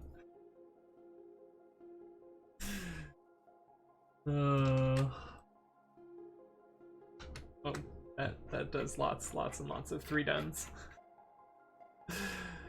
I don't know why. This something about this just makes me very sad. It's like writing a file named con on Windows. You can crash my system. Yeah, that's actually a really good story, is the Windows con file bit. I think this is the article. No, there's like some like big long rant about this. But basically, MS-DOS was trying to emulate some Linux or some Unix stuff, but didn't have like a proper file system structure. Like on Linux, the dev directory has some device objects, but on Windows, they're just global and everywhere.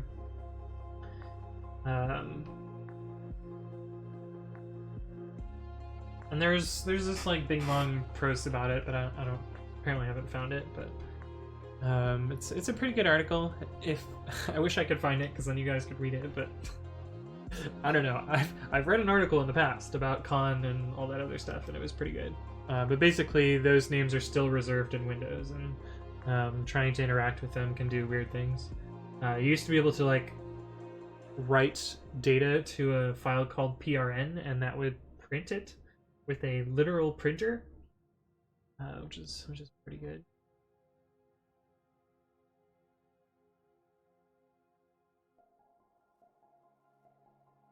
Sorry, I opened this tab earlier and just wanted to read it real quickly. It looks like there's a new shared memory module in 3.8, which will be pretty cool.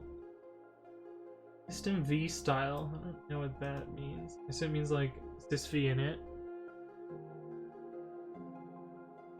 Anyway, cool module. Close the extra tabs. Oh yeah, looking at the diff. I was gonna move this up, I think. No, I don't need it up here, although this uses it. So I'll probably move it up.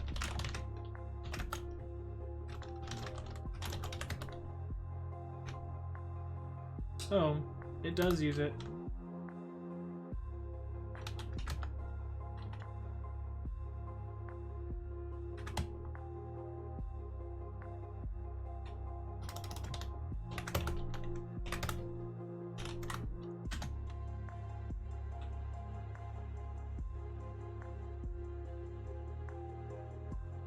So is string prefix, this is the new code which rewrites the string literal with the prefix into just a string literal.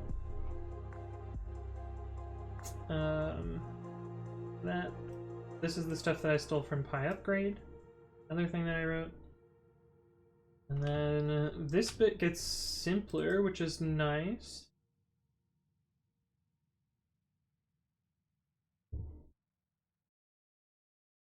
And then we expose fstring decode to the main function, which will always use the fstring rewriter now.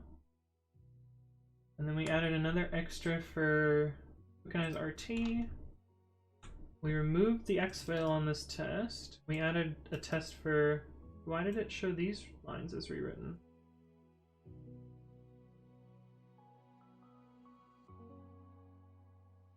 What?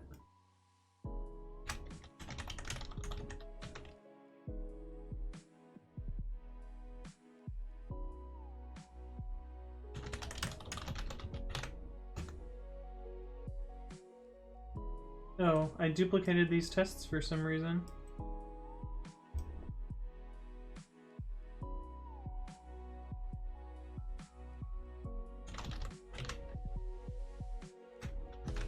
Why did I do that? I would have to watch the footage back to figure out.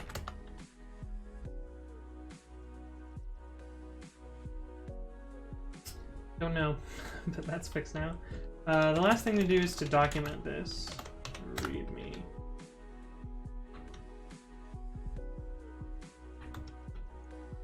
Transform source for micropython. The future-fstrings show command can be used to transform source before distributing.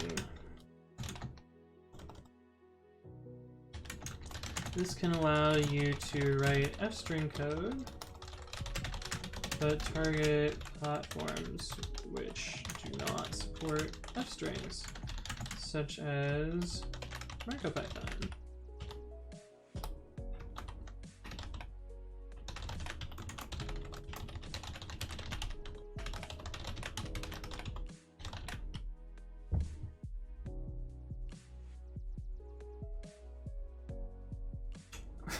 The fart police. Hello, just a friendly reminder. As of 10 minutes ago, it is now illegal to fart worldwide.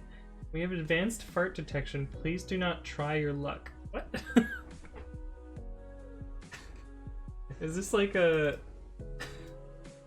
Is this a prank? It's pretty funny though. I think most of the world is going to be in violation of that. So rip everyone, I guess. Use this on modern versions of Python. Install using pip install future-fstrings rewrite, and then use future-fstrings show as above. For instance, give someone a terrible xargs command. Nope, 100% legit. The fart place, you definitely just changed colors. You started out pink and now you are orange. What's up with that? Clementino says I'm gonna rip one out. Happy May Fools. Yeah. Oh, it's like April Fools all over again. Direct all formal inquiries to the UN Fart Division. He's holding it in, yeah. Right. Oh, he's holding it in, changing colors. Yeah. Alright, let's see. Let me make some terrible one-liner that rewrites things. Print... Hello.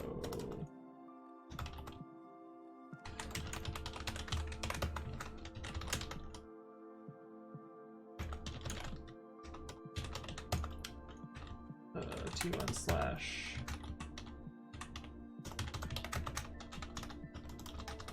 Okay, so we have this directory structure, and if we do find dash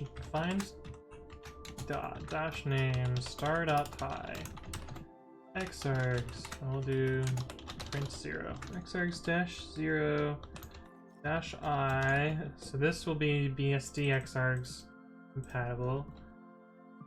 Bash dash c future strings show this, and then pipe it to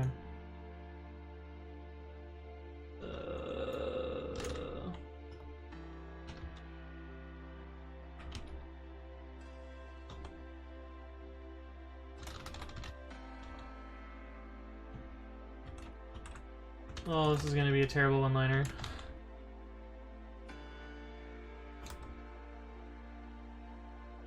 Oh, and this is not gonna work.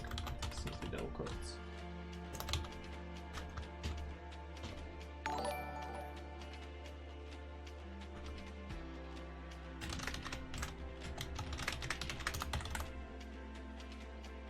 Did do something. Hey, what's up, Space Alien Adam? Thank you for the follow. Every follow counts. It made rewritten and rewritten. So it's not idempotent.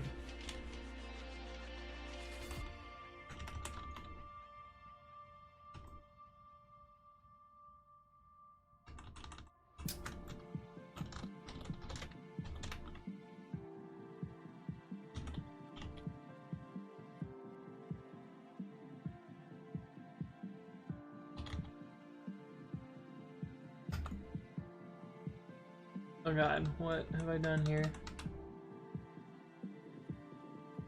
Unterminated S command. You're making an unterminated S command. Oh, yeah, we're here.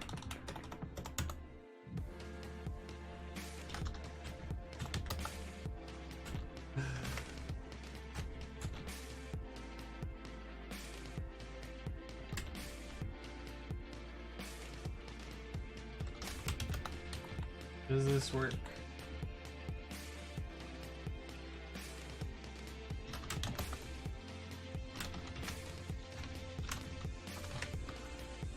Yeah, it works. See you guys in prison. Yeah. Okay, so this is like a terrible bash one-liner, which finds all Python files, then prints them null separated, then runs xargs with them null separated, with a replacement of these curly braces. It runs a subshell, which runs future-fstrings show on that. Then it pipes it to a rewritten file name where we've taken .py. First, we've taken any underscore rewrittens and gotten rid of them, and then we replace .py at the end with underscore rewritten.py. Bit of a mouthful. Does appear to work. Juan Carlos says, "Gotta go. Have a nice stream. Thank you for stopping by."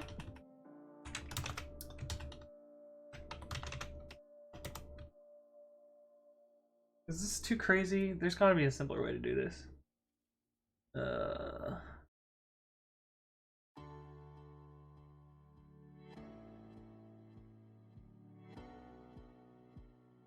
guess we could just do this.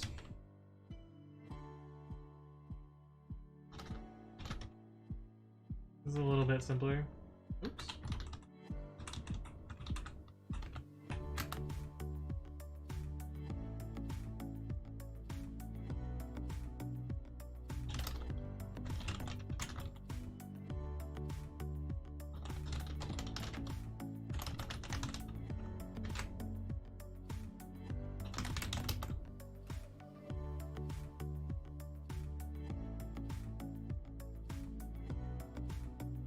But now it's a little bit uglier, but a little bit simpler.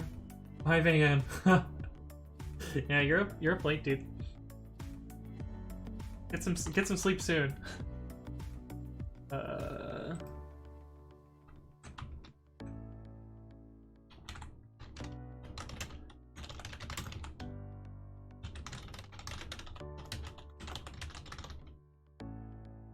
6 a.m. Guys are fighting for time zone superiority there. Let's see, where in the world is it 6 a.m.?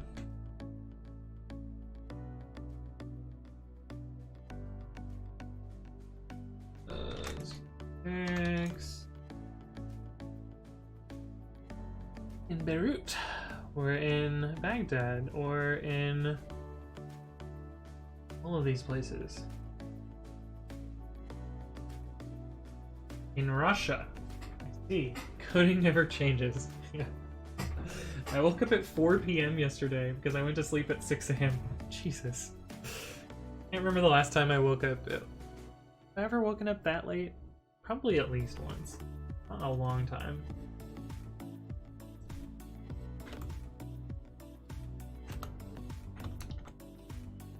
Find any... This is just like super complicated. We'll just do this better. Future-fstrings show code.py to code rewritten.py. Way simpler. I don't have to explain this much better. I was reading about Bash. Sounds like not a fun time then.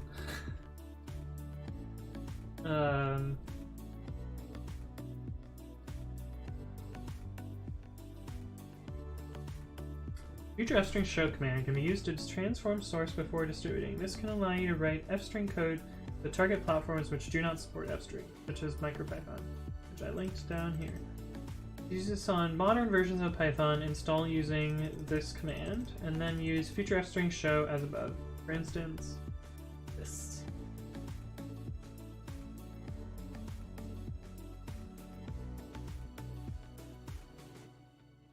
Cool.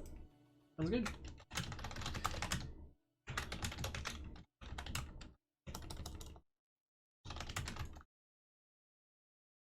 See, this would not have been illegal, or would not have been legal on macOS, because I would have had to put the flags first, but it works fine on Linux.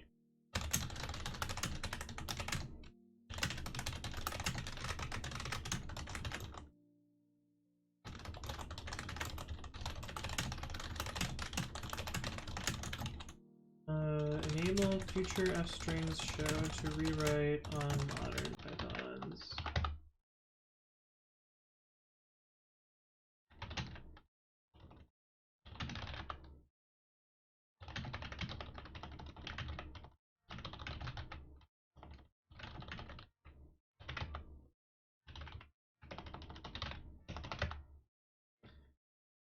So it took like 20 lines of code to make this happen.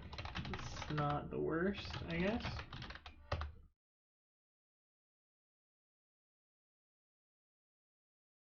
We'll make this into a pull request.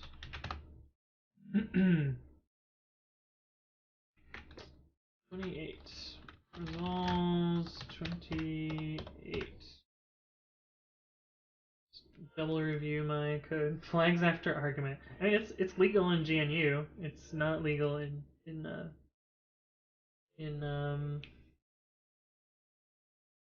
BSD. I don't even know why I'm doing this. I'm configuring precommit for my dot files. Funny you mention that. I have it configured for mine. So I run some hooks on mine. Let me see if I can find this tweet though. Pretty good. My friend was like, I think it was a meme tweet too. Find this. Jake, when was this? It was a long time ago. Oh, 2,500 photos. There's no fucking way I'm finding this. But it was the like, it was the "is this a butterfly" meme, or "is this a pigeon" meme, and all right, load the ad block bit. Okay, but anyway, they had put pre-commit is this continuous integration at the bottom. And I thought it was hilarious. But they added Jake added pre-commit to his dot files. Is it two E's? Is how he spells it? Yeah. Yeah, added pre-commit to his dot files. Oh, I just committed straight to master, not a pull request. But I don't know. Pre-commit everywhere. I haven't run like bash 8 or any of the other things though on mine. Right now it's just Python stuff. But my dot files are not actually much dot file. Like I think the most bash is my bash RC, which is not actually that much. And bash 8 would not be happy about this line. But like, what am I gonna do? But anyway, that's that. Is there a pre-commit alternative? Yes, there are several others that try and do the same things. I don't think any of them do it better though. The most popular one is called overcommit. But overcommit requires you to install everything to your system, and it doesn't let you configure arbitrary hooks. Like it has to be from their set of hooks or whatever. So like they've manually configured each of these tools, and it only works for those. Then there's this. Oh, Brigade renamed again. This is like the third time that this startup has pivoted. What were they called before? I forget what they were called before, but they've like renamed themselves like 3 times now. Brigade was the second name that I knew of, because I contributed to SCSS loans back in the day. Ew, Ruby. That's the other thing. It's like, why would you use Ruby? And then there's this other one called Husky. This is the like next most popular one, but this one only works for JavaScript and nothing else. And it forces you to do like npm stuff. It's kind of annoying. And it doesn't support all of the like nice Git integrations that Precommit does, or any of the installing. This again like requires you to install everything beforehand.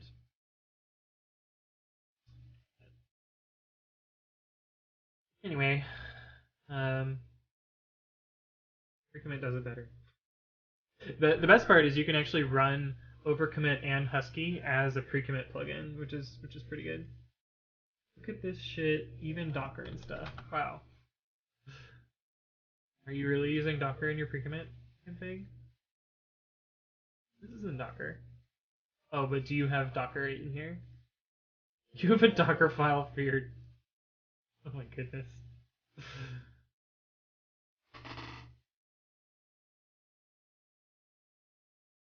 That's crazy town.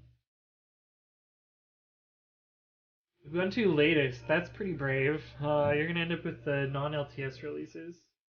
I guess some people run those. What do you need sudo for? Maybe, do you like change the user? Maybe? Where's your... What's the script called? .files Linux install. .files Linux. Oh, you don't need sudo in Docker. I guess you can just run it though. That way... Oh, so you use this so you can run it inside Docker. I get it. That makes sense. Okay. That's cool. I can get behind that. Where'd my PR go? Oh, did I not press the button? I didn't press the button. Oh, shit. Here we go. Yeah, I was reviewing my code and I got distracted, as I usually do. Can I view this? This link works, right? Yes. Cool.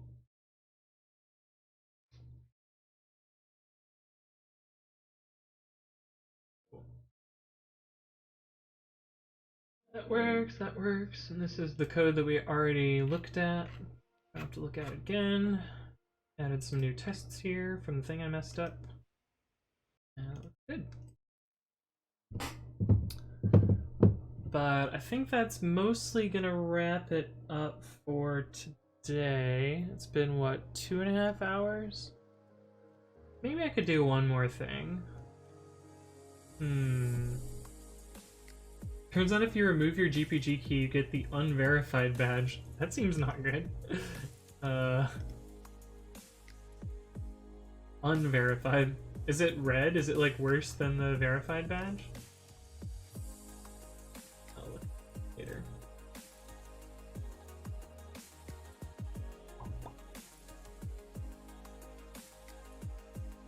Look at this commit here. Oh, I guess it's not that bad. This user has not uploaded their public key yet. Interesting.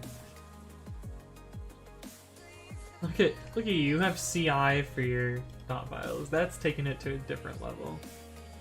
What do you do in your CI? Oh, I guess you run your Docker file.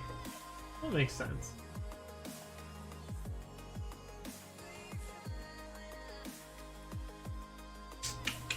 Broke your build, man. I run Precommit, obviously. Yeah. I guess now that you mention it, maybe I have CI for mine. No, I didn't set up CI. But I could set up CI. That's not bad. 2 minutes to run. Well, 2 minutes to fail. I wonder how long it takes to succeed. Oh, that was a pull request too. Okay, fine. I'm not gonna... Oh, two minutes and change. Not bad. I thought Precommit was CI. It is, isn't it? There's a bunch of my repos only have Precommit as their continuous integration. Let's see, like personal puppet. Yeah, the only thing that I run is the Precommit job for this one, for instance. What happened there? Why would you do that, GitHub? Not if you forget to turn it on when working on Precommit. Yeah. Oh, that is actually one of my favorite things, though. Like, pretty often people will make contributions to Precommit, and they'll have things that the hooks point out as problems, and I'm like, did you really just contribute to Precommit while not using Precommit? I think this one had a PR recently where it was like, oh, they ended up fixing up this PR maybe? There's a Precommit hook which will put the appropriate text there. Yeah. Oh. I know you forgot, sarcastic Dante. I don't mean to make you feel bad. I just find it really funny whenever it happens, and it happens like most, you know, like 30% of PRs from external contributors. So it's pretty common. Like, I wouldn't feel bad. The only reason that I remember now is because I have this prompt command, which when I cd into a directory, and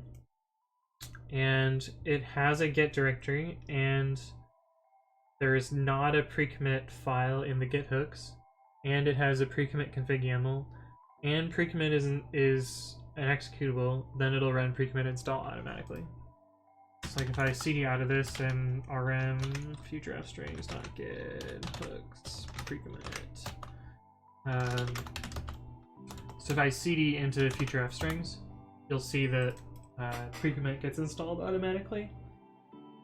It's a little cheaty. It's so I don't have to remember it, but it works pretty well.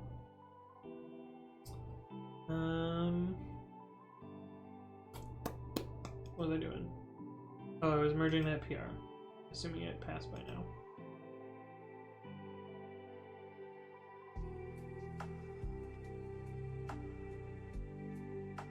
I have Powerline to display the branch I'm working on. I don't know if I've used Powerline before. Powerline programming. Status line plugin for Vim.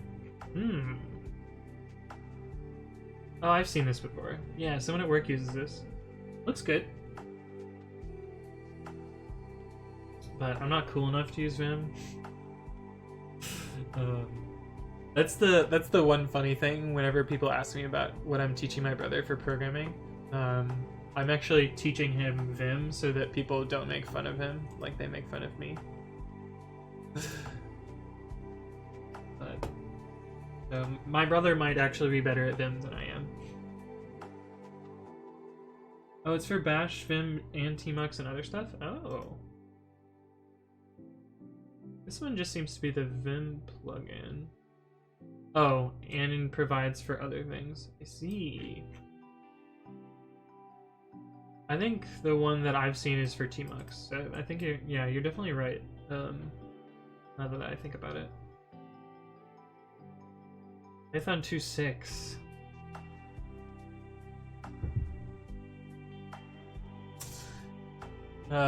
The dust has still not settled around that at work, so I still can't tell you guys that story, but eventually I'll have a good Python 2.6 story about Lyft.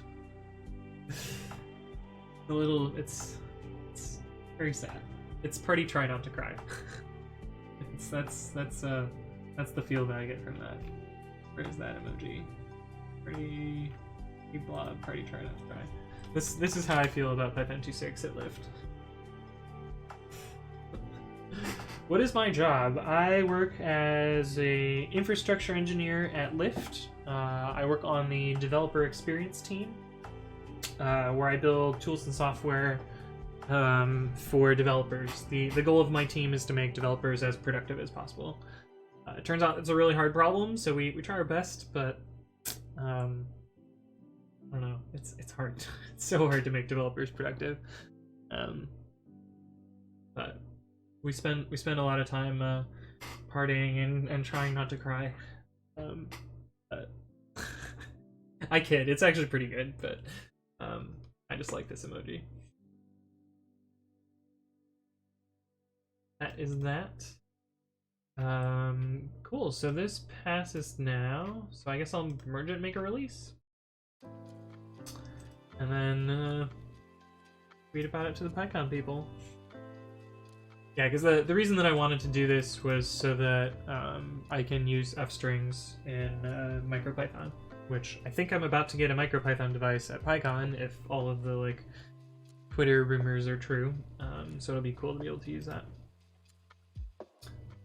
Let me make a release.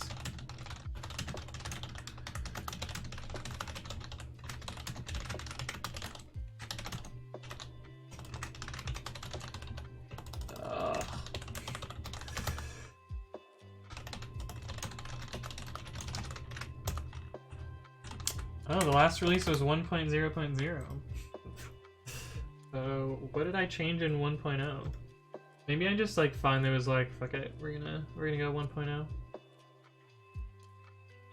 Oh, I just rewrote the setup.py. And a bunch of not useful commits. Before that it was 045.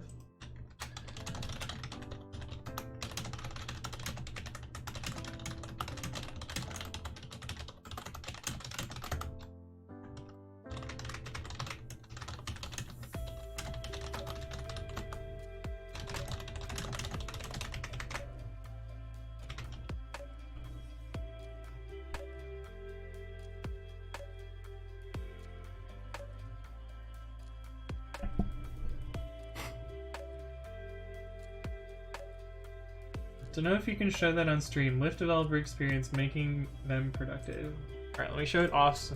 Look at it off screen, then we'll see. Yeah, we're gonna not show this one on stream.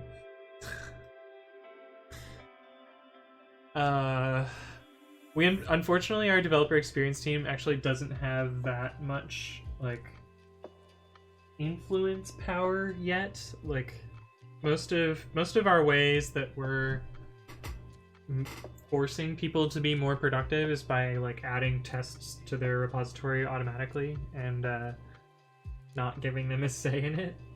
But unfortunately we don't have any like top-down mandates on how to, on like pushing people to improve code quality and stuff.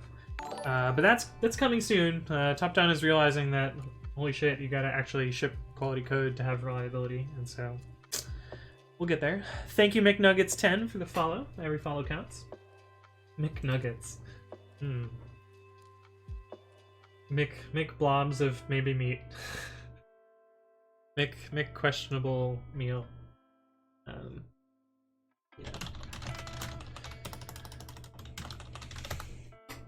But yeah, like I don't sign my git commits or my tags, except there's one tag that I sign, and that's the releases for Flake 8, only because the directions told me to do that. Let me just show that. GitLab.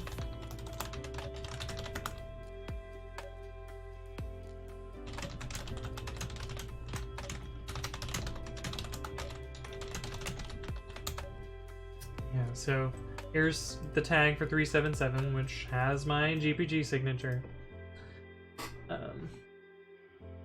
But that's the only thing that I sign with Git, because I find GPG to be quite annoying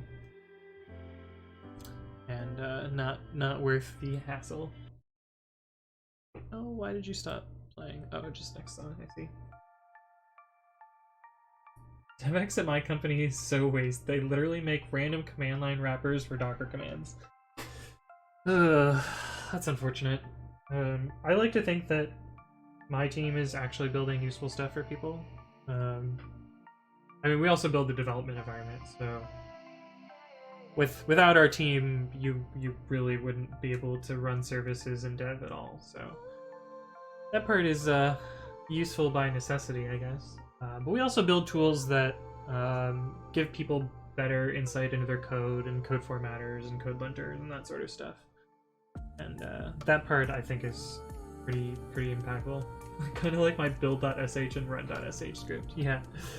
But we do write some scripts that do stuff that are really literally just wrappers around Docker commands. But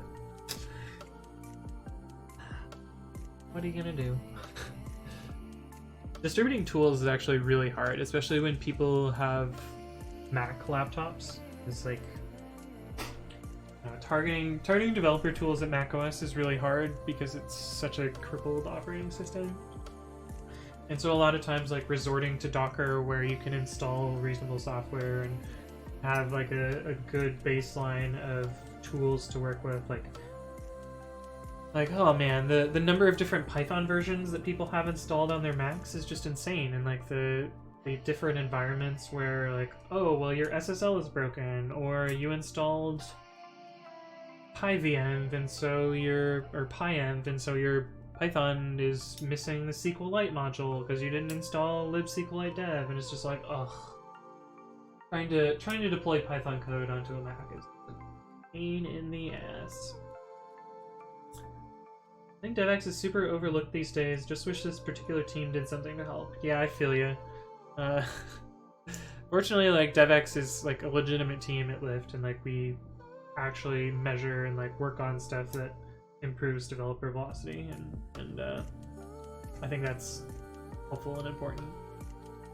But again, like, not every organization is going to put the same emphasis on that sort of mentality.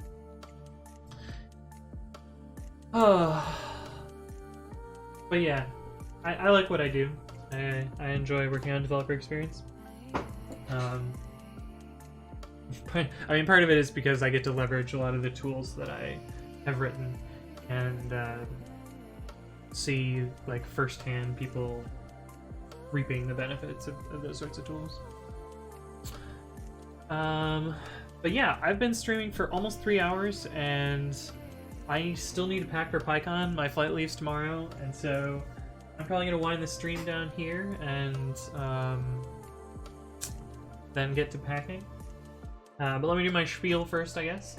So if you missed any part of the stream and you want to catch up on previous streams or this stream or whatever, you can go to YouTube, and that's youtube.com/AnthonyWritesCode. There's a link in the description. You can find any of the previous streams where I talk about similar stuff and build similar tools and such. If you want a really good stream, I would suggest this Werkzeug memory leak fix. This one I explained a lot of very low-level concepts in Python and like how the bytecode works, and debugged how I found and eventually fixed a memory leak in the library that powers Flask. So that one's a cool one if you want to check that one out. I usually stream twice a week, once on Saturdays at 1 p.m. Pacific, though not this week because I'm going to be at PyCon, and usually once or twice during the week on a random weekday. But since there's not really a weekday schedule, I usually announce my streams on Twitter, and that's twitter.com/codewithanthony. And so I'll make a little announcement like this that, hey, I'm going to be streaming blah blah blah, and that's that. But thank you all for stopping by. We have enough people, so I'm going to try and find someone to raid. But thank you for hanging out.